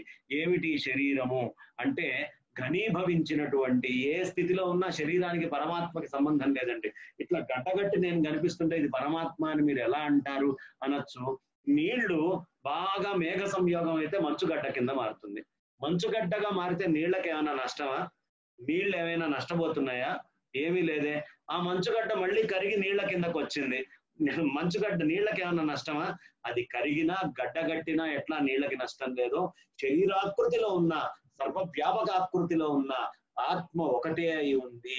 ఆ మూలమైనటువంటి ఆత్మ వస్తువుకి మీకు చూడటానికి ఆకారంలో భేదమే తప్ప వస్తువులో తేడా లేదు. నీటికి నష్టం లేనట్టుగానే నీళ్లలో బుడగ వచ్చింది. బుడగ వస్తే నీళ్ళకేమన్నా నష్టమా? ఏమీ లేదు. బుడగ పగిలింది, నీళ్ళకేమన్నా నష్టమా? ఏమీ లేదు. అలాగే సర్వవ్యాపకమైనటువంటి పరమాత్మ యందు ఈ శరీరాలు కానీ ఈ వస్తువులన్నీ ఉద్భుతప్రాయంగా బుడగప్రాయంగా బయటికి వస్తాయి. ఈ బుడగ ఉండడం వల్ల కానీ పగలటం వల్ల కానీ ఎలా అయితే నీటికి నష్టం లేదో అలాగే సర్వవ్యాపకమైనటువంటి పరమాత్మకి కూడా ఏ విధమైనటువంటి నష్టము లేదు అనే విషయాన్ని మనం ఎప్పుడూ గుర్తుంచుకోవాలి. ఇది చాలా ప్రధానమైనటువంటి అంశం అండి. ఇప్పుడు చెప్తున్నటువంటి ఈ జ్ఞానాన్ని మీరు ఎప్పటిదాకా అయితే హృదయంలో పెట్టుకొని ఉంటారో అప్పటిదాకా అపజయము, అనవసరమైనటువంటి విషయాల పట్ల పోవటము అనేటటువంటిది ఉండదు. కాబట్టి ఎప్పుడు ప్రాణాయామం, ప్రత్యాహారం, నిత్య వివేక విచారం ఉండాలి. జాప్య సమేత సమాధి విధానం. ఎప్పుడు సదా జపము, ఎరుకతోటి కూడినటువంటి సమాధి స్థితి ఉండాలి మనిషికి. సమాధి స్థితి ఎరుకతోటి కూడినటువంటి, అంటే పరమాత్మ అక్కడ దుర్యోధనుడిని దుర్యోధనుడిగా చూస్తున్నాడు, అర్జునుడిని అర్జునుడిగా చూస్తున్నాడు, యుధిష్ఠిరుడిని యుధిష్ఠిరుడిగా చూస్తున్నాడు, ధృతరాష్ట్రుడిని ధృతరాష్ట్రుడిగా చూస్తున్నాడు, వ్యాసుడిని వ్యాసుడిగా, సంజయుడిని సంజయుడిగా, ఎవరిని వాళ్ళుగా ఆయన విభిన్నంగా చూస్తున్నప్పటికీ, ఎన్నో రూపాలుగా చూస్తున్నప్పటికీ ఆయన సమాధి స్థితిలో ఎట్లా అయితే ఉన్నాడో అలా జాప్య సమేత మీరు ఎట్లా ఉండాలంటే ఆ ఎరుకతోటి కూడినటువంటి సమాధి స్థితి అనేది ఉండాలి. కుర్వవధానం మహదవధానం. కాబట్టి ఈ విధమైనటువంటి అవధానం, సర్వవ్యాపకమైన పరమాత్మ అనే స్థితిలో మీరు అవధానం చేసి ఉండండి అయ్యా. ఆ అవధానమే మిమ్మల్ని కాపాడుతుంది అని చెబుతూ, గురు చరణాంబుజ నిర్భర భక్త సంసారాద చిరాద్భవ ముక్త. ఎప్పుడు గురు చరణాలని మీరు ఆశ్రయించి ఉండండి. సంసారాద అచిరాద్భవ ముక్త. ఈ సంసారము అనేటటువంటి దాని నుంచి మీరు ముక్తులయ్యి ఉంటారు. సేంద్రియ మానస నియమాదేవం. మీ మనస్సుని ఎప్పుడు చక్కగా సేంద్రియము ఎంతో అద్భుతంగా ఇంద్రియాలన్నిటి పట్ల పోకుండా ఇంద్రియాతీతుడైనటువంటి పరమాత్మ పట్ల తీసుకొని వెళ్ళి పెట్టండి. ద్రక్ష్యసి నిర్జ హృదయ సంస్థితం అంటే మీ హృదయం లోపల ఉండేటటువంటి ఆ పరమాత్మని ఎప్పుడు దర్శిస్తూ ఉండండి అనే సత్యాన్ని మనకి చెప్తున్నారు. ఈ స్థితి గురువు యొక్క పదపద్మాలను ఆశ్రయిస్తే మనకు ఉంటుంది. కాబట్టి మనందరికీ గురువు గారైనటువంటి శంకర భగవత్పాదాచార్యుల వారిని మనం అందరము హృదయంలో పెట్టుకొని ఆయన ఇచ్చినటువంటి మార్గంలో అడుగుజాడల్లో మనం ముందరికి వెళ్తూ ఉందామని, భగవద్గీత అనేటటువంటి దాన్ని, నామ సహస్రాన్ని మనం ధ్యానం చేద్దామని, అందులో ఉన్నటువంటి పరమాత్మ సర్వవ్యాపకుడు అనే విషయాన్ని తెలుసుకొని, ఎలా అయితే మీరు ఎవరికి నమస్కారం చేసినా అది విష్ణుమూర్తికే చెందుతుంది, సర్వదేవ నమస్కార కేశవం ప్రతిగచ్చతి అని చెప్పారో, అన్ని వస్తువుల యందు పరమాత్మను చూసినప్పుడు మీరు నమస్కారం చేసినా, పని చేసినా, ఏం చేసినా అది ఆయనకే చెందుతుంది. కాయేన వాచా మనసేంద్రియైర్వా బుద్ధ్యాత్మనావా ప్రకృతే స్వభావాత్ కరోమి యద్యత్ సకలం పరస్మై నారాయణాయేతి సమర్పయామి. కాయముతోటి గాని, వాక్కుతోటి గాని, మనస్సుతోటి గాని, ఇంద్రియాలతోటి, మనస్సు ఇంద్రియైర్వా బుద్ధితోటి గాని, ఆత్మ జీవాత్మ దృష్టితోటి గాని, బుద్ధి ఆత్మ నా ప్రకృతి, నా యొక్క ప్రకృతితోటి గాని, నా స్వభావంతో గాని, కరోమి యద్యత్ నేను ఏమేమైతే చేశానో అవన్నీ కూడా సకలం పరసు నారాయణాయేతి సమర్పయామి. ఆ అన్ని ఆ నారాయణుడి యొక్క పదపద్మాలకి అర్పిస్తున్నాను అని చెప్తూ, యదక్షర పదభ్రష్టం మాత్రాహీనం యద్భవేత్ తత్సర్వం క్షమ్యతాం దేవ పరమేశ్వర. అయ్యా, నేను మాత్ర ఏదైనా చిన్న మాత్ర పోగొట్టినా, అక్షరాల్లో దోషం చేసినా, పదాల్లో దోషం చేసినా అదంతా నా అజ్ఞానంగా భావించి వాటన్నిటి నుంచి నన్ను కాపాడయ్యా అని ఆ పరమాత్మకి సాష్టాంగ ప్రణామం చేస్తూ, ప్రణామం చేయబడుతున్నటువంటి వాడు, ప్రణామాన్ని అందుకుంటున్నటువంటి వాడు, విన్నటువంటి వాళ్ళు, చెప్పినటువంటి వాడు అంతా కేవలము ఆ ఆత్మస్వరూపమే అని ఎరుకతో అంతా బ్రహ్మమయము, సర్వం బ్రహ్మమయం రేరే, సర్వం బ్రహ్మమయం రేరే అని నా వాణికి విరామాన్ని ఇస్తున్నాను. స్వస్తి ప్రజాభ్య పరిపాలయంతాం న్యాజ్యేన మార్గేణ మహిమహీషా గోబ్రాహ్మణేభ్య శుభమస్తు నిత్యం. లోకాః సమస్తాః సుఖినో భవంతు. కాలే వర్షతు పర్జన్యః పృథివీ సస్యశాలిని దేశోయం క్షోభరహితో బ్రాహ్మణాః సంతు నిర్భయాః అని చెబుతూ, నాకు ఇంత చక్కటి అవకాశం ఇచ్చినటువంటి గాయత్రి పరిషత్ వాళ్ళు ఎవరైతే ఉన్నారో, వేద గాయత్రి పరిషత్ వాళ్ళందరినీ కూడా ఆత్మస్వరూపులుగా భావించి విన్నటువంటి మీ అందరికీ ఆత్మస్వరూపులుగా నమస్కరిస్తూ, మీకు నాకు అట్టే అభేదమని, మీలో ఏ చైతన్యము వినడానికి మూలమైందో అదే చైతన్యం నాలో మాట్లాడటానికి మూలమై, చైతన్యం తప్ప మాట్లాడింది వినింది ఏదీ లేదు అనే రూఢితోటి నా వాణికి విరామాన్ని ఇస్తున్నాను. ఇంకేదైనా అనుమానాలు ఉంటే మీరు అడగచ్చు. స్వస్తి. అనేక ధన్యవాదాలు గురువు గారు. మీకు సమ్మతమైతే కొన్ని ప్రశ్నలు తీసుకుందామండి.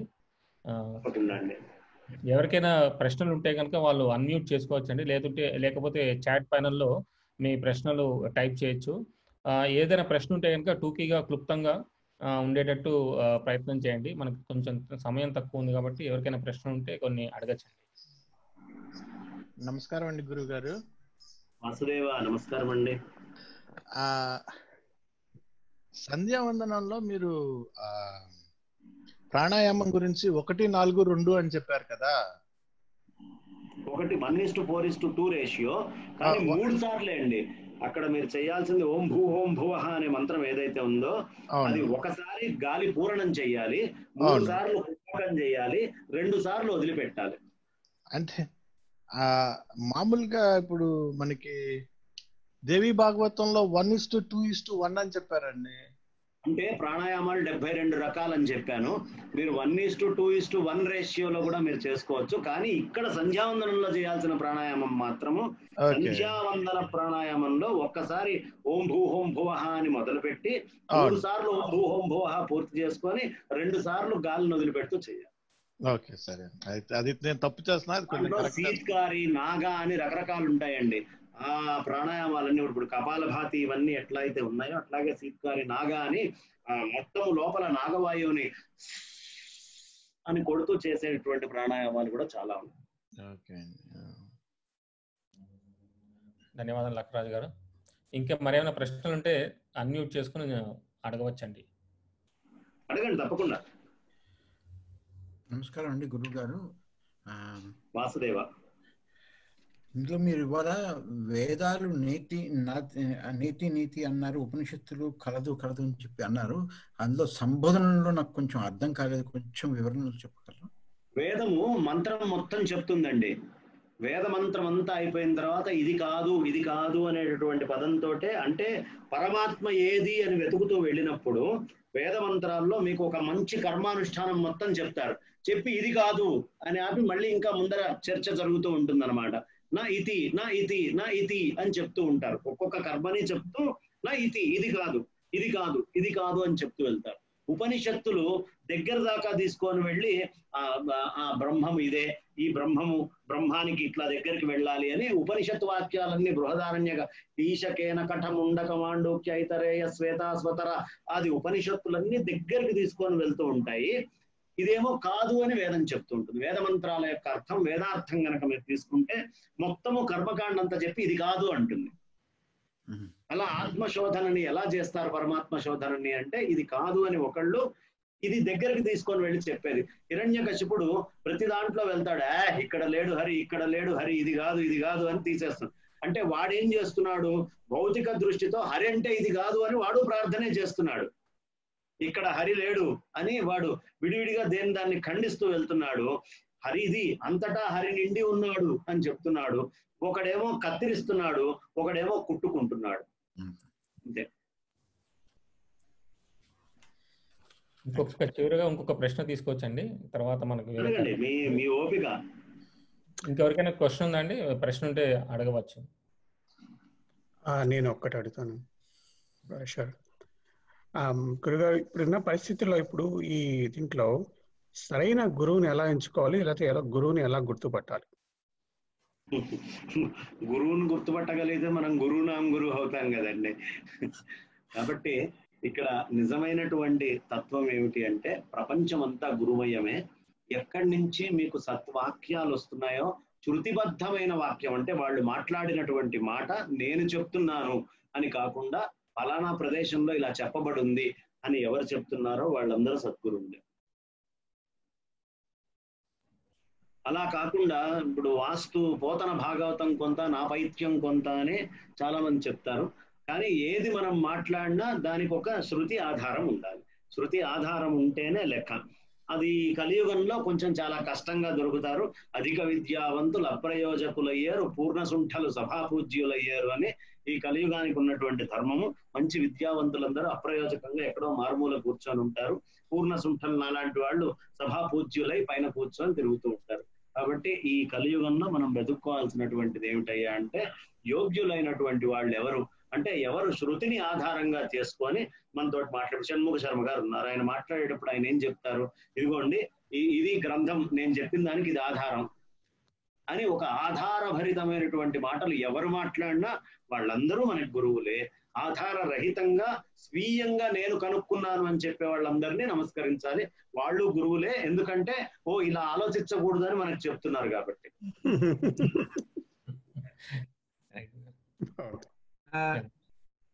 గురువుగారు నమస్కారం అండి. ఇప్పుడు మనం ప్రతిదానికి కూడా శాస్త్ర ప్రమాణం అంటాం, శృతి ప్రమాణం అంటాం కదండి. మరి ఈ మధ్యన ఇప్పుడు కొంతమంది చాలా మంది ఇప్పుడు చెప్పేవాళ్ళు కొంతమంది ఏం చేస్తున్నారంటే పురాణాలని ఆధారంగా చేసుకోకర్లేదనే వర్షన్ ఒకటి, లేదంటే సపోజ్ పితృకర్మలు ఉన్నాయనుకోండి అవి చేయక్కర్లేదనే వాళ్ళు కొంతమంది. సో ఇలాంటి వాళ్ళని ఎలా చూడాలి? ఇవి ఎంతవరకు సంబద్ధమైనవి? ఇప్పుడు పురాణాలు వ్యాస భగవానుడు రాశాడు. వ్యాసుడు చెప్పినటువంటివి మీరు పట్టించుకోక్కర్లేదు అని ఎవరైనా చెప్పారనుకోండి, ఆయన వ్యాసుడిని మించినవాడు. పరబోధాయ సర్వే వ్యాస పరాశర. ఇతరులకు బోధ చేయాల్సి వచ్చేటప్పుడు ప్రతి వాళ్ళు వ్యాసులు పరాశరులే. అయితే మీకు ఒకటి చెప్తాను ఎలా తీసుకోవాలి అంటే, శృతి ఒక వాక్యం చెప్పింది అనుకోండి, శృతి చెప్పినటువంటి వాక్యానికి భిన్నంగా స్మృతిలో కానీ పురాణంలో కానీ ఏదైనా ఉంటే శృతి వాక్యాన్నే గ్రహించండి అని చెప్తారు. అంటే మొట్టమొదటి స్థానం వేదానికి ఇచ్చారు. ఎప్పుడైనా సరే వేదం ఏం చెప్పిందో అది, వేదము చెప్పింది ఎక్కడా దొరకలేదు అనుకోండి, అది కనుక స్మృతిలో ఉందనుకోండి, మీరు స్మృతి వాక్యాన్ని అంగీకరించవచ్చు. లేదు పురాణంలో ఈ రెండిట్లో చెప్పబడింది ఉందనుకోండి, అక్కడ ఏది ఉన్నా అది మీరు తీసుకోవచ్చు. ఇప్పుడు రామాయణంలో కూడా మనకి కొన్ని చాలా రకాలైనటువంటి రామాయణాలు ఉన్నాయి. ఈ ఇన్ని రకాలైనటువంటి రామాయణాల్లో వాల్మీకి చెప్పినటువంటిది ప్రధానం, మనందరికీ కూడా ప్రామాణికమైనటువంటిది. ఒకవేళ వాల్మీకి రామాయణంలో చెప్పనిది హనుమత్ రామాయణంలో ఉందనుకోండి, దానికి అంటే వాల్మీకి రామాయణంలో చెప్పిన విషయానికి కాంట్రవర్షియల్ కనుక కాకపోతే హనుమత్ రామాయణంలోది కూడా మీరు అంగీకరించవచ్చు. దీంట్లో అనుమానం ఏం లేదు, అది ప్రమాణమే. కాబట్టి ప్రమాణాన్ని మనం అక్కడ లెక్క వేసుకోవాలి. మొదటిది శృతి ప్రమాణం, లేకపోతే స్మృతి ప్రమాణం, లేకపోతే పురాణ ప్రమాణం. అలా ఆర్డర్ లోకి రావాలి, క్రోనలాజికల్ ఆర్టికల్. అనంతో వై వేదాహ అని చెప్పారు కాబట్టి వేదాలు అనంతం కాబట్టి అనంతమైన వేదాలని మనం చూడలేం కాబట్టి మహర్షులు వ్యాసాది ఋషులు రాసినప్పుడు పురాణాల్లో కొన్ని విషయాలను జోడించి ఉండొచ్చు. కానీ అది మనకి వేదంలో దొరక్కపోతే ఇది ఏదో ఒక వేదంలో నుంచి తీసుకొని రాశారని అనుకోవాలి. ధన్యవాదాలు. వాసుదేవ. ఐ థింక్ మనం నెక్స్ట్ అంశానికి వెళ్ళొచ్చు గురువు గారు. అయితే ఒక్క నిమిషం, అనంతలక్ష్మి అమ్మగారు చక్కగా వచ్చి ఈ 5 వారాలు నన్ను భరించి, అంటే ఇప్పుడు అంత జ్ఞానం ఉండి చెప్పగలిగేటటువంటి స్థితిలో ఉన్నవాళ్ళు, నలుగురికి మార్గదర్శనం చేసేటటువంటి స్థితిలో ఉన్నవారు, వారు వచ్చి వినడము అనేది నాకు తృప్తిగా ఉంది. ఎక్కడైనా స్ఖాళిత్యాలు ఉంటే పెద్దల దగ్గర నుంచి చక్కగా నేను తెలుసుకోవచ్చు. మంచి వాక్యాలు ఏవైనా ఉంటే అది అందరూ ఆచరణీయ యోగ్యంగా ఉంటాయి. కాబట్టి నేను ఖచ్చితంగా ఆవిడ వచ్చి విన్నందుకు నా మనస చక్కగా, మా అమ్మగారు ఇక్కడ ఎదురుగుండా కూర్చొని వింటున్నారు, అలాగే ఆ అమ్మగారు అక్కడ కూర్చొని వింటున్నారు అని ఆనందపడుతున్నా. అవునండి, చాలా సంతోషం. ఇంకా తర్వాత కార్యక్రమం ఏం ప్రశ్నలు లేవు కదా? ప్రశ్నలు అంతేనండి, కొంచెం సమయం తక్కువ ఉంది కాబట్టి క్వశ్చన్ అడుగుదాం అనుకుంటున్నానండి. సరే.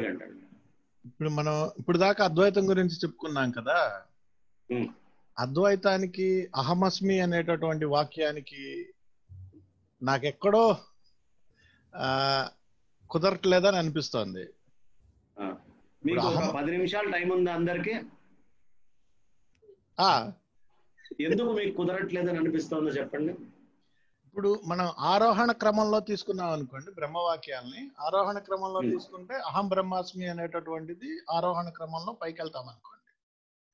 అప్పుడు మీరు చెప్పినటువంటి, ఇప్పుడు మనం మాట్లాడుకున్నటువంటి అద్వైతం అనేది అక్కడ పూర్తిగా అర్థంగా అవుతుంది మనకి. అలాగే అవరోహణ క్రమంలో ఏమవుతుందంటే, ఇప్పుడు పైకి వెళ్ళింది ఇలా కిందకి రావాలి కాబట్టి అవరోహణ క్రమంలో ఏమవుతుందంటే నెమ్మదిగా కిందకి దిగినప్పుడు అహమస్మి అనేటటువంటి స్టేజ్ వస్తుంది. ఈ అహమస్మి అనేటటువంటి స్టేజ్ లో ఏమవుతుందంటే అప్పుడు నేను వేరు బ్రహ్మం వేరు అనేటటువంటిది ఒక ఆలోచన అనేటువంటిది కానీ అనుభవం అనేటటువంటిది కానీ జరుగుతుందేమో అని చెప్పి నాకు ఒక ఆలోచన ఉంది. మీ ఆలోచన ఇప్పుడు బ్రహ్మైవాహమస్మి అనే పదం ఉంది, ఇది వేదం చెప్పింది ముందు, వేద మంత్రం ఇది. బ్రహ్మైవాహమస్మి బ్రహ్మైవాహమస్మి బ్రహ్మైవాహమస్మి అని వేదమంత్రంలో మనకి లభించేటటువంటి వేదం చెప్పింది కాబట్టి ఇంకా దీంట్లో శంక అక్కర్లా. ఇక్కడ ఏమిటయ్యా చెప్పేది అంటే, ఒక చిన్న కథ చెప్తాను. మీ అందరి దగ్గర టైం ఉంటే ఒక 10 నిమిషాలు చెప్తాను. నాకు ఇంకా 6 నిమిషాలు ఉంది, పైన ఇంకో 4 నిమిషాలు తీసుకుంటారు. అందరికీ పర్వాలేదు కదా? లేకపోతే ఎవరైనా చక్కగా వదిలిపెట్టి వెళ్ళిపోవచ్చు మీటింగ్, నాకేం అబ్జెక్షన్ లేదు. విషయం ఏంటి అంటే, ఇప్పుడు ఒక చిన్న రాజకుమారుడు పుట్టాడు. పెద్ద భార్యకి కొడుకులు పుట్టరు అనుకున్నారు. చిన్న భార్యకి ముందు కొడుకు పుట్టాడు, పెద్ద భార్యకి పొరపాటున కొడుకు పుట్టాడు. పుట్టేటప్పటికి చిన్న భార్య అనుకుంది, ఈ పెద్ద భార్య కొడుకు గనక బతికుంటే నా కొడుక్కి రాజ్యం రాదు, నేను నిన్నటిదాకా నా కొడుకే రాజు అనుకున్నాను, ఏంటి దీనికి అని ఏం చేసింది, జ్యోతిష్యుల్ని పిలిచి ఈ కొడుకు గనక బతికుంటే రాజు చచ్చిపోతాడు అనే విషయం చెప్పమని డబ్బులు ఇచ్చింది. జ్యోతిష్యులు రాజుతో చెప్పారు, రాజా ఏం పర్వాలేదయ్యా, ఇదిగో ఈ పిల్లవాడు గనక బతికుంటే నీకు మృత్యువు ఖాయము, ముందు వాడు రాజయ్యే దేవుడు గనక నీ ప్రాణాలు నువ్వు కాపాడుకో అన్నారు. ఈ కథ ఎందుకు చెప్తున్నా అంటే దీనికి చాలా ఇంటర్లింక్ ఉంటుందండి. వెంటనే ఆ పిల్లవాడిని తీసుకున్నారు, తీసుకొని వెళ్ళిపోయారు. వెళ్ళి అడవిలో దగ్గర తీసుకొని వెళ్ళి చంపేయమన్నారు. చంపుదామంటే ఆ చంపే వాళ్ళకి మనసు రాల. సరే వాడి మెడలో ఉన్న హారాలు, ఇంత పెద్ద భుజం మీద పుట్టుమచ్చ, దీంతో అక్కడే వదిలేసి ఒక మేక పొట్టేల్ని చంపి దాని కళ్ళ గుట్లు తీసుకొని వెళ్ళి అది తీసుకెళ్లి రాజుగారికి చూపించారు. చూపించేటప్పటికి రాజు ఆ మేక పొట్టేలు కనుగుడ్లు రెండు చూసి సరే నా కొడుకు చచ్చిపోయాడు అని రూఢీ చేసుకున్నాడు. చేసుకున్న తర్వాత ఈ పిల్లవాడు అక్కడే బోయే వాళ్ళకి దొరికాడు, వాళ్ళ చేతుల్లోనే పెరగడం మొదలు పెట్టాడు. వాడికి 17 సంవత్సరాల వయసు వచ్చింది. అనుకోకుండా జ్యోతిష్యుడికి చాలా అనారోగ్యం చేసి, రాజా నా జీవితంలో నేను చాలా తప్పులు చేశాను, అందులో మీకు మహాపచారం చేశాను, డబ్బులు తీసుకొని నేను నిర్దాక్షిణ్యంగా అబద్ధం చెప్పి నీ కొడుకుని చంపమన్నా నీ చిన్న రాణి చెప్పడం వల్ల ఈ పని చేశాను నిజం చెప్పాడు. నిజం చెప్పేటప్పటికి అవునా ఎంత పని చేసావని ఆ చంపిన వాళ్ళిద్దరిని పిలిచారు. అయ్యో ఎంత పని చేయించారా మీతో అంటే, లేదు స్వామి మేము చంపలేదు, మేము వాడిని అక్కడే వదిలేసి ఓ చిన్న మేక గుడ్లు తీసుకొని వచ్చాము అని చెప్పాడు. అవునా అయితే వెళ్ళి నా కొడుకుని తీసుకురండి అన్నారు. ఇప్పుడు 17 ఏళ్ళు అయింది. ఈ కొడుకుని తీసుకురావడానికి వీళ్ళందరూ కూడా వెళ్ళారన్నమాట అడవిలోకి. సైన్యం అంతా వెతుకుతూ ఉంటే ఈ పుట్టుమచ్చ, పెద్ద పుట్టుమచ్చ, ఈ లక్షణాలన్నీ ఓ పిల్లోడిలో కనిపించినాయి. వయస్సుతో సహా వాడికి సరిపోయింది, 17 ఏళ్ల కుర్రవాడు వాడు. వెంటనే వాడి దగ్గరికి వెళ్ళి, నాయన నువ్వు ఎక్కడి నుంచి దొరికావు, ఎవరు నువ్వు, నీ పేరు చెప్పు అన్నారు. వాడి తల్లిదండ్రుల దగ్గరికి తీసుకెళ్లారు. ఎవరికి దొరికారో ఆ బోయే వాళ్ళకి. తల్లిదండ్రుల దగ్గరికి వెళ్తే వాళ్ళు ఏదో అబద్ధం చెప్పబోతే గట్టిగా గద్దించారు. గద్దించేటప్పటికి కాదండి వీడు మాకు ఇలా దొరికాడు, ఇదిగో వాడు దొరికినప్పుడు ఈ ఆభరణాలు కూడా ఉన్నాయి, వీడు రాజకుమారుడు అని చెప్పాడు. ఈ రాజకుమారుడు అని చెప్పంగానే వెంటనే నేను రాజకుమారుణ్ణా అన్నాడు వాడు. ఇప్పుడు ఈ 17 ఏళ్ళు వీడికి తెలియక ముందు వీడు రాజకుమారుడా బోయేవాడా?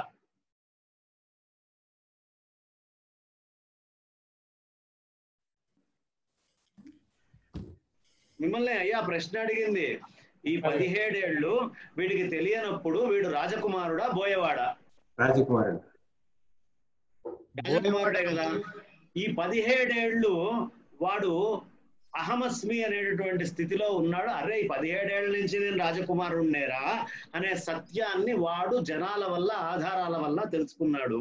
అలాగే మీకు బ్రహ్మమునందు జ్ఞానము ఏ క్షణమైనా కలగచ్చు, ఇప్పుడు కలగచ్చు, 10 ఏళ్ల తర్వాత కలగచ్చు.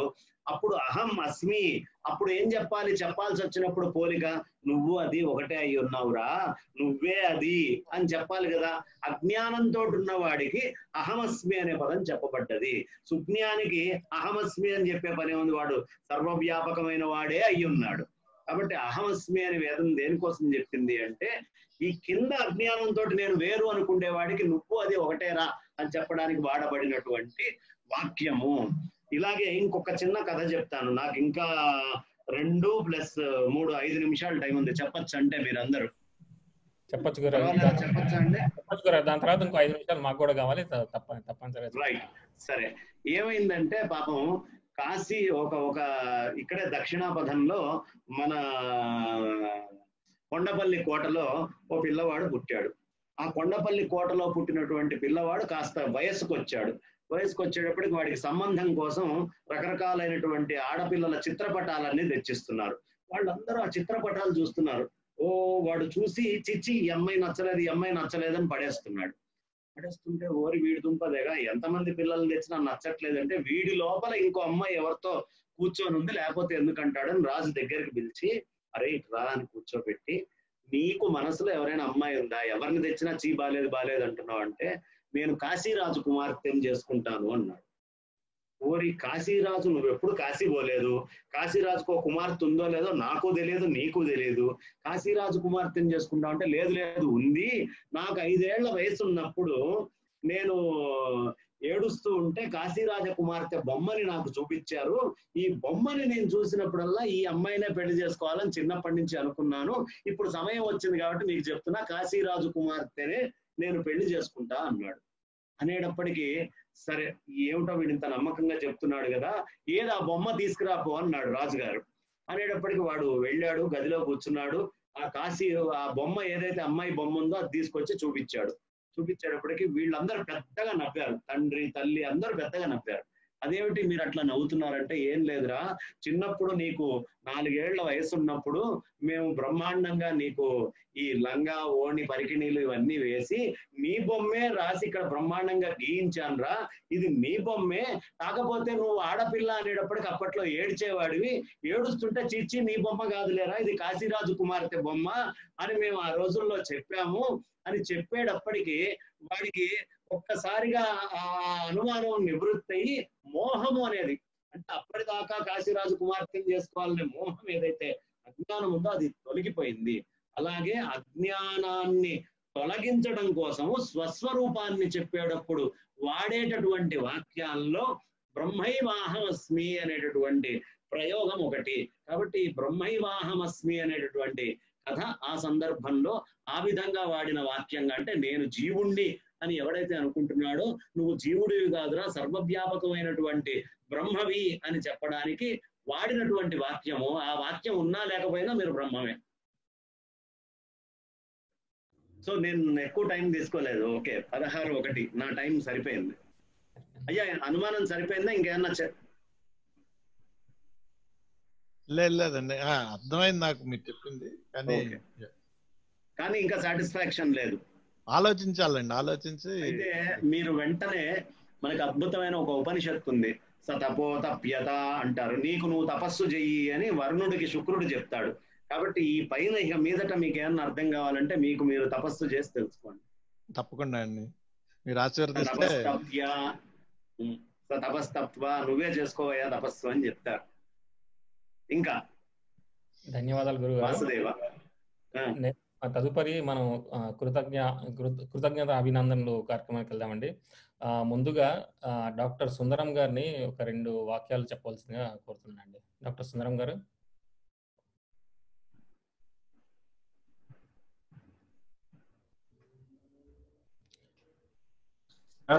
నమస్కారం అండి గురువు గారు. వాసుదేవ నమస్కారం. గురు బ్రహ్మ గురు విష్ణు గురుదేవ మహేశ్వర గురు సాక్షాత్ పరబ్రహ్మ తస్మై శ్రీ గురువే నమః. శివాయ గురువే నమః. శ్రీమాత్రే నమః. శ్రీ గురుభ్యో నమః. తత్పాదాంబుజమర్చయామి పరమంతాం చింతయామ్యన్మహం. స్వామీశం శరణం వ్రజామి వచసా త్వమేవ యాచే విభో. ఈక్షాం మే దిశ చాక్షుషీం సకరుణాం దివ్యే శిరాం ప్రార్థితాం. శంభో లోకగురో మదీయ మనస సౌఖ్యోపదేశం కురు అని శంకర భగవత్పాదులు గారు శివానంద లహరిలో అందించిన ఈ శ్లోకం నాకు చాలా ఇష్టం అండి. మనకి ఏది సౌఖ్యమో శంకరునికి వదిలేస్తే నిత్య కర్మలన్నీ నిర్వర్తిస్తూ తామరాకు మీద నీటి పట్టుల ఎలా ఉండాలో ఈ భజగోవిందం ప్రబోధించిన మనందరికీ ఇది మనకి అందించిన ప్రబోధం అండి.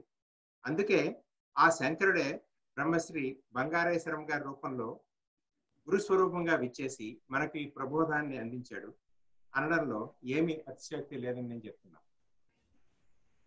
ఈ భజగోవిందం భక్తి జ్ఞాన వైరాగ్యాలు కలబోసిన ఒక మాణిక్యం. దీన్ని మన హృదయంలోని భక్తి అనే హారంలో మణిపూసగా చేసుకొని వైరాగ్యాన్ని ప్రసాదించమని ఆ గోవిందుని ఆ శివాశివులను ప్రార్థిస్తూ శ్రీ గురువు గారికి అనేక పాదాభివందనాలు సమర్పిస్తూ నాకు ఈ చిన్న అవకాశం ఇచ్చిన ఈ వేదగాయత్రి పరిషత్తు కార్యక్రమ నిర్వాహకులకు హృదయపూర్వకంగా అభినందనలు, కృతజ్ఞతలు, ప్రశంసలు అందజేస్తున్నానండి. నమస్కారం.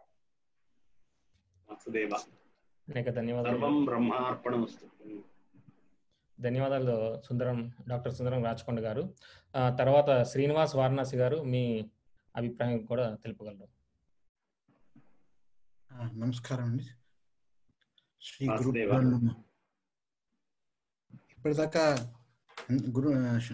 మన సుందరం గారు చెప్పిన తర్వాత చెప్పడానికి నాకు అంతకన్నా ఇంకేమీ లేదు. కాకపోతే నా భక్తిపూర్వకంగా మీకు సమర్పించుకుంటూ మీ పాదాభివందనలు సమర్పణ చేసుకుంటూ మొట్టమొదటి రోజు నుంచి ఇవాళ దాకా కూడా ప్రతి పదంలోని ఉన్నటువంటి ఇదే మొట్టమొదటిసారి నేను భజగోవిందం గురించి వినడం, అది నా భాగ్యంగా భావిస్తున్నాను. ఎప్పటిదాకా ఎంఎస్ సుబ్బలక్ష్మి గారి గానం వినడం ఒకటే జరుగుతుందన్నమాట. ఇవాళ మీరు చెప్పిన దాంట్లో ముఖ్యంగా సారాంశంలోని మొట్టమొదట మీరు ఎలా అయితే గోవిందుని చెప్పమని చెప్పేసి ప్రతి దాంట్లోని గోవిందుని చూడమని చెప్పారో, అన్నమయ్య పాట గుర్తొచ్చింది నాకు. భావములోను బాహ్యమందు అన్నిట్లో కూడా గోవిందుని చూడమని చెప్పారు. అలాగే ఆఖరిని ముగిస్తున్నప్పుడు మీరు అంతా కూడా సర్వము బ్రహ్మమే అని చెప్పారు. అందులో కూడా ఆయన తందనాన పాట బాగా గుర్తొచ్చింది నాకు. పరబ్రహ్మం ఒకటే అన్నమాట. అన్నమయ్య నాకు చాలా, మన తెలుగు వారందరికీ కూడా ఆయన పాటలు ఆబాల గోపాలం వింటూనే ఉంటారన్నమాట. అంచేత మరోసారి ఈ భజగోవిందం చెప్పినందుకు మనస వాచ కర్మేణ మీకు నమస్కారాలు. ధన్యవాదాలు శ్రీనివాసరావు. తదుపరి శ్రీ వేదగాయత్రి పరిషత్ కార్యనిర్వహణ తరఫున రాజగోపాల్ మద్దాలి గారిని 2 వాక్యాలు చెప్పమని కోరుతున్నాను. నమస్కారం గురుగారు. మీరు 5 వారాలుగా మాకు వైరాగ్యం అనే విస్తరి వేశారు. మీరు తర్వాత వడ్డించే పంచపక్ష పరమాణాల కోసం ఎదురు చూస్తున్నాం. అది ఎప్పుడు వేస్తారు సెలవు ఇవ్వండి. మీరు మా మీద ఇంత అవ్యాజమైన కరుణ చూపెట్టారు. మీ ఇంత సమయం మాకు వెచ్చిచ్చారు. భోజనం పెట్టలేదని చెప్పారు. సరే, భోజనం మిగిలిందని చెప్తున్నాం, పెట్టలేదని చెప్పలేదు. దానికోసం ఎదురు చూస్తున్నాం. మీతో కలిసి ఇంకా ముందు ఇంకా పనిచేయడానికి అవకాశం ఇస్తారని మేము అనుకుంటున్నాం. ఇప్పటిదాకా మీరు 5 వారాలు మా కోసం చాలా వెచ్చించారు. చాలా ధన్యవాదాలండి. నమస్కారం. ధన్యవాదాలు రాజగోపాల్ గారు. గురుగారు, వైరాగ్యం, ఆత్మజ్ఞానం పక్షికి 2 రెక్కలు అనుకుంటే వాటి సహాయంతో పక్షి వలె ఎగిరి మోక్షం అనే గమ్యానికి చేరుకునే విధానం మా అందరికీ సులువైన మార్గంలో భజగోవిందం అన్న అంశంపై మాకందరికీ సరళంగా అర్థమయ్యేటట్టు చెప్పారు, ప్రవచనం చెప్పారు. అనేక ధన్యవాదాలు గురుగారు. నిరంతరం మీరు ధర్మం కోసం ప్రయాసపడి ప్రవచనం కోసం నేను రాజగోపాల్ గారు ఎప్పుడైతే ప్రవచనం కోసం అడగంగానే మీరు వెంటనే మా అందరి కోసం మీ అమూల్యమైన సమయాన్ని ప్రత్యేకంగా కేటాయించి ఈ 5 వారాలు ప్రతిఫలం ఏమీ ఆశించకుండా ముందుకు రావడం మా అందరి అదృష్టం అండి. మా అందరి తరఫున అనేక ధన్యవాదాలు తెలుపుకుంటూ భవిష్యత్తులో మీకు ఏ విధంగానైనా ఉపయోగపడగలిగితే తప్పనిసరిగా మాకు తెలుపగలరు గురుగారు. నాకు ఉపయోగపడద్దు కానీ శంకరాచార్యులు వారి జ్ఞానాన్ని ఇచ్చారు కాబట్టి ప్రతి సంవత్సరము శంకర జయంతి ఇంటా బయట చేసుకుందాం. తప్పకుండా తప్పకుండా గురుగారు, తప్పకుండా గురుగారు, తప్పకుండా. వన్స్ అగైన్ అండి, అందరి తరఫున శ్రీ వేదగాయత్రి పరిషత్ తరఫున అలాగే మా సభ్యులందరి తరఫున మరొకసారి అనేక ధన్యవాదాలు. అలాగే డాక్టర్ అనంతలక్ష్మి గారికి ప్రతి శీర్షికకి వచ్చి విన్నారు మాతో పాటు, అనేక ధన్యవాదాలండి. ఇంతటితోటి ఇంకేం లేకపోతే మీరేమైనా చెప్తారు? 2 మాటలు మాట్లాడిద్దాం. అనుకుంటున్నాను. అనంతలక్ష్మి గారు మీరు 2 వాక్యాలు మాట్లాడతారా?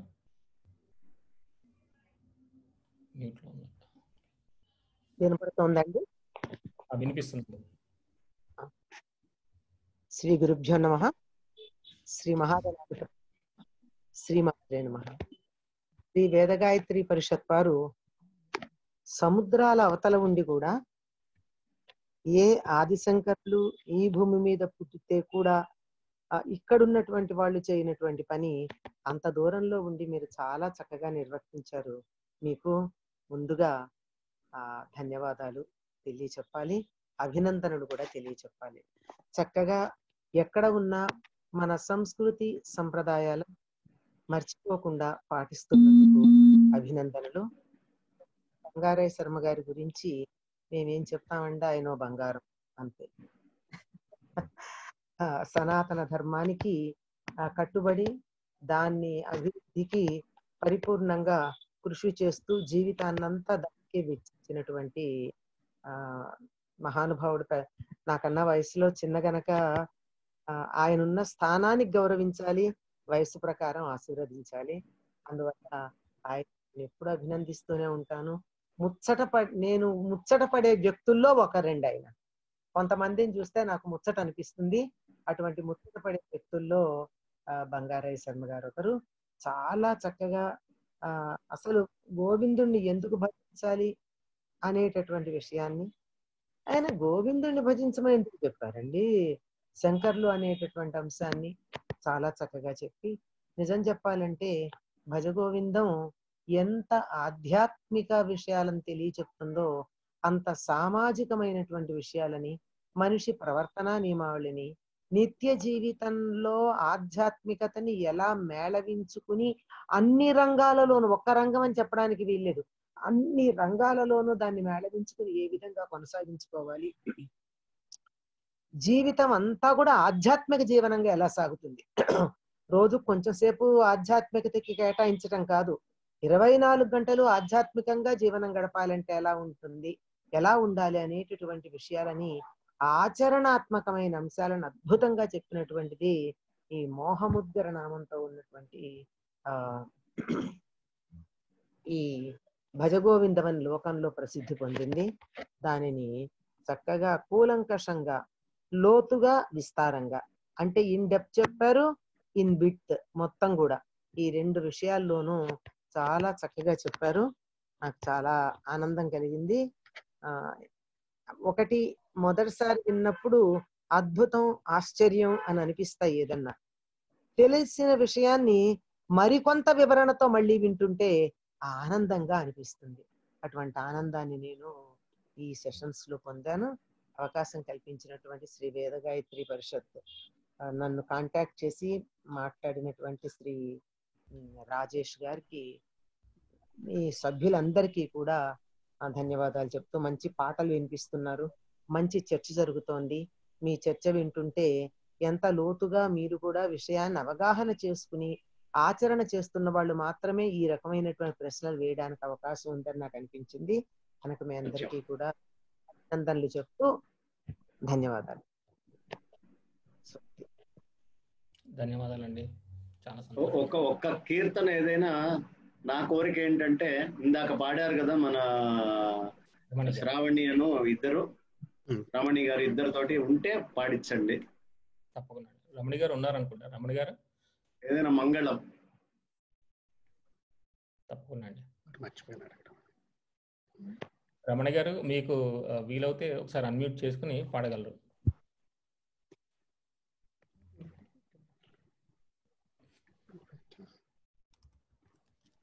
ఒక్క నిమిషం అండి, నేను శ్రావ్యాన్ని పిలుచుకొస్తాను. ఒక్కసారి.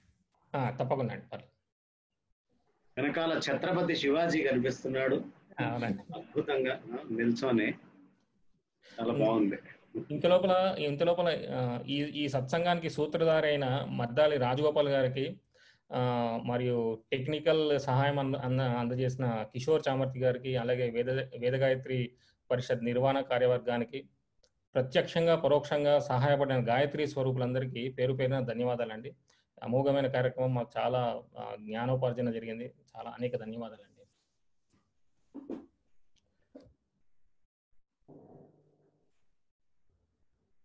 శర్మ గారికి వచ్చిన విన్నపం ఏంటంటే, ఈ వేద గాయత్రి పరిషత్లోని ముఖ్యంగా 9 మంది యువకులు ముందుగా వచ్చి ఇదంతా నడిపిస్తున్నారండి. వాళ్ళని చూసి మాకు కూడా ఉత్సాహం వస్తుంది.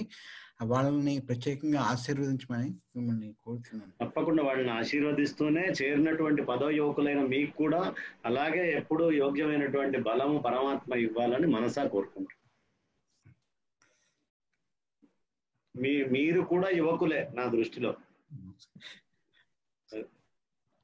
వెనకాలే అద్భుతంగా, అది కూడా అసలు మీ చిత్రపటం ఏదైతే ఉందో చాలా బాగుంది. దూడ మూతి పట్టుకొని స్వామి వేణువు పట్టుకొని ఎంతో అందంగా ఉంది అసలు. రమణి గారు, మీరు మీ అమ్మాయి వచ్చినట్టు. रामचन्द्राय जनकराजजामनोहराय मामकाभीष्टदाय महितमङ्गलम् रामचन्द्राय जनकराजजामनोहराय मामकाभीष्टदाय महितमङ्गलम् कोसलेन्दाय मन्दहासदासपोषणाय वासवादिविनुत सर्वराय मङ्गलम् कोसलेन्द्राय मन्दहासदासपोषणाय वासवादिविनुत सर्वराय मङ्गलम् चारुमेघरूपाय चन्दनादिचर्चिताय हारकटकशोभिताय भूरि मङ्गलम् विमलरूपाय विदितवेदान्तवेद्याय भूतचित्तकामिताय शुभमङ्गलम्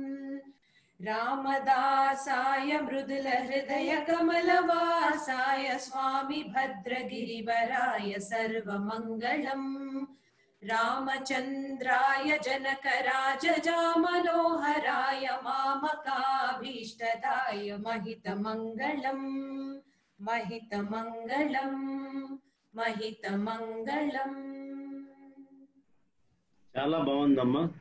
ఇందాకటికి ఇప్పటికీ అమ్మాయిలో మార్పు ఏంటంటే అప్పుడు కుడున్నది ఎడమకు వచ్చింది, శివాజీకి మధ్యలో.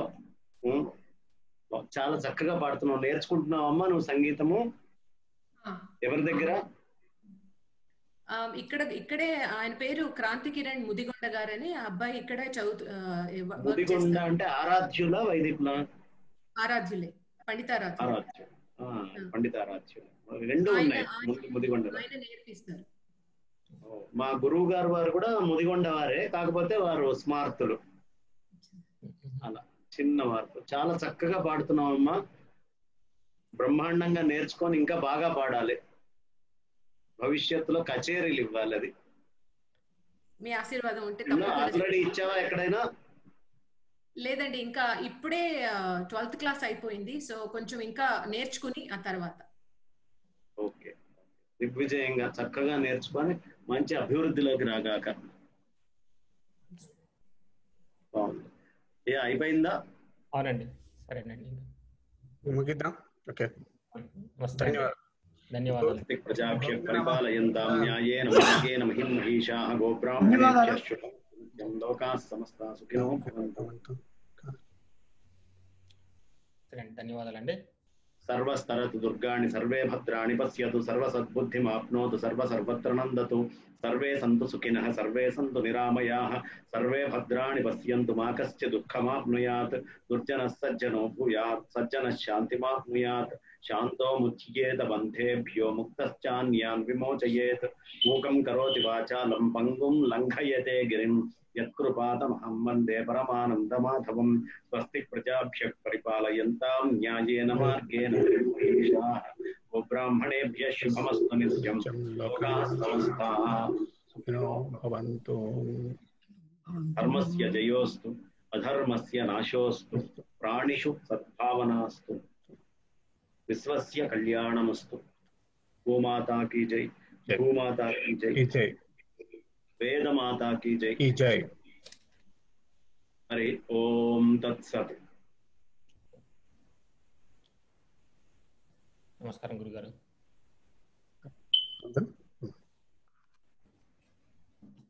కవి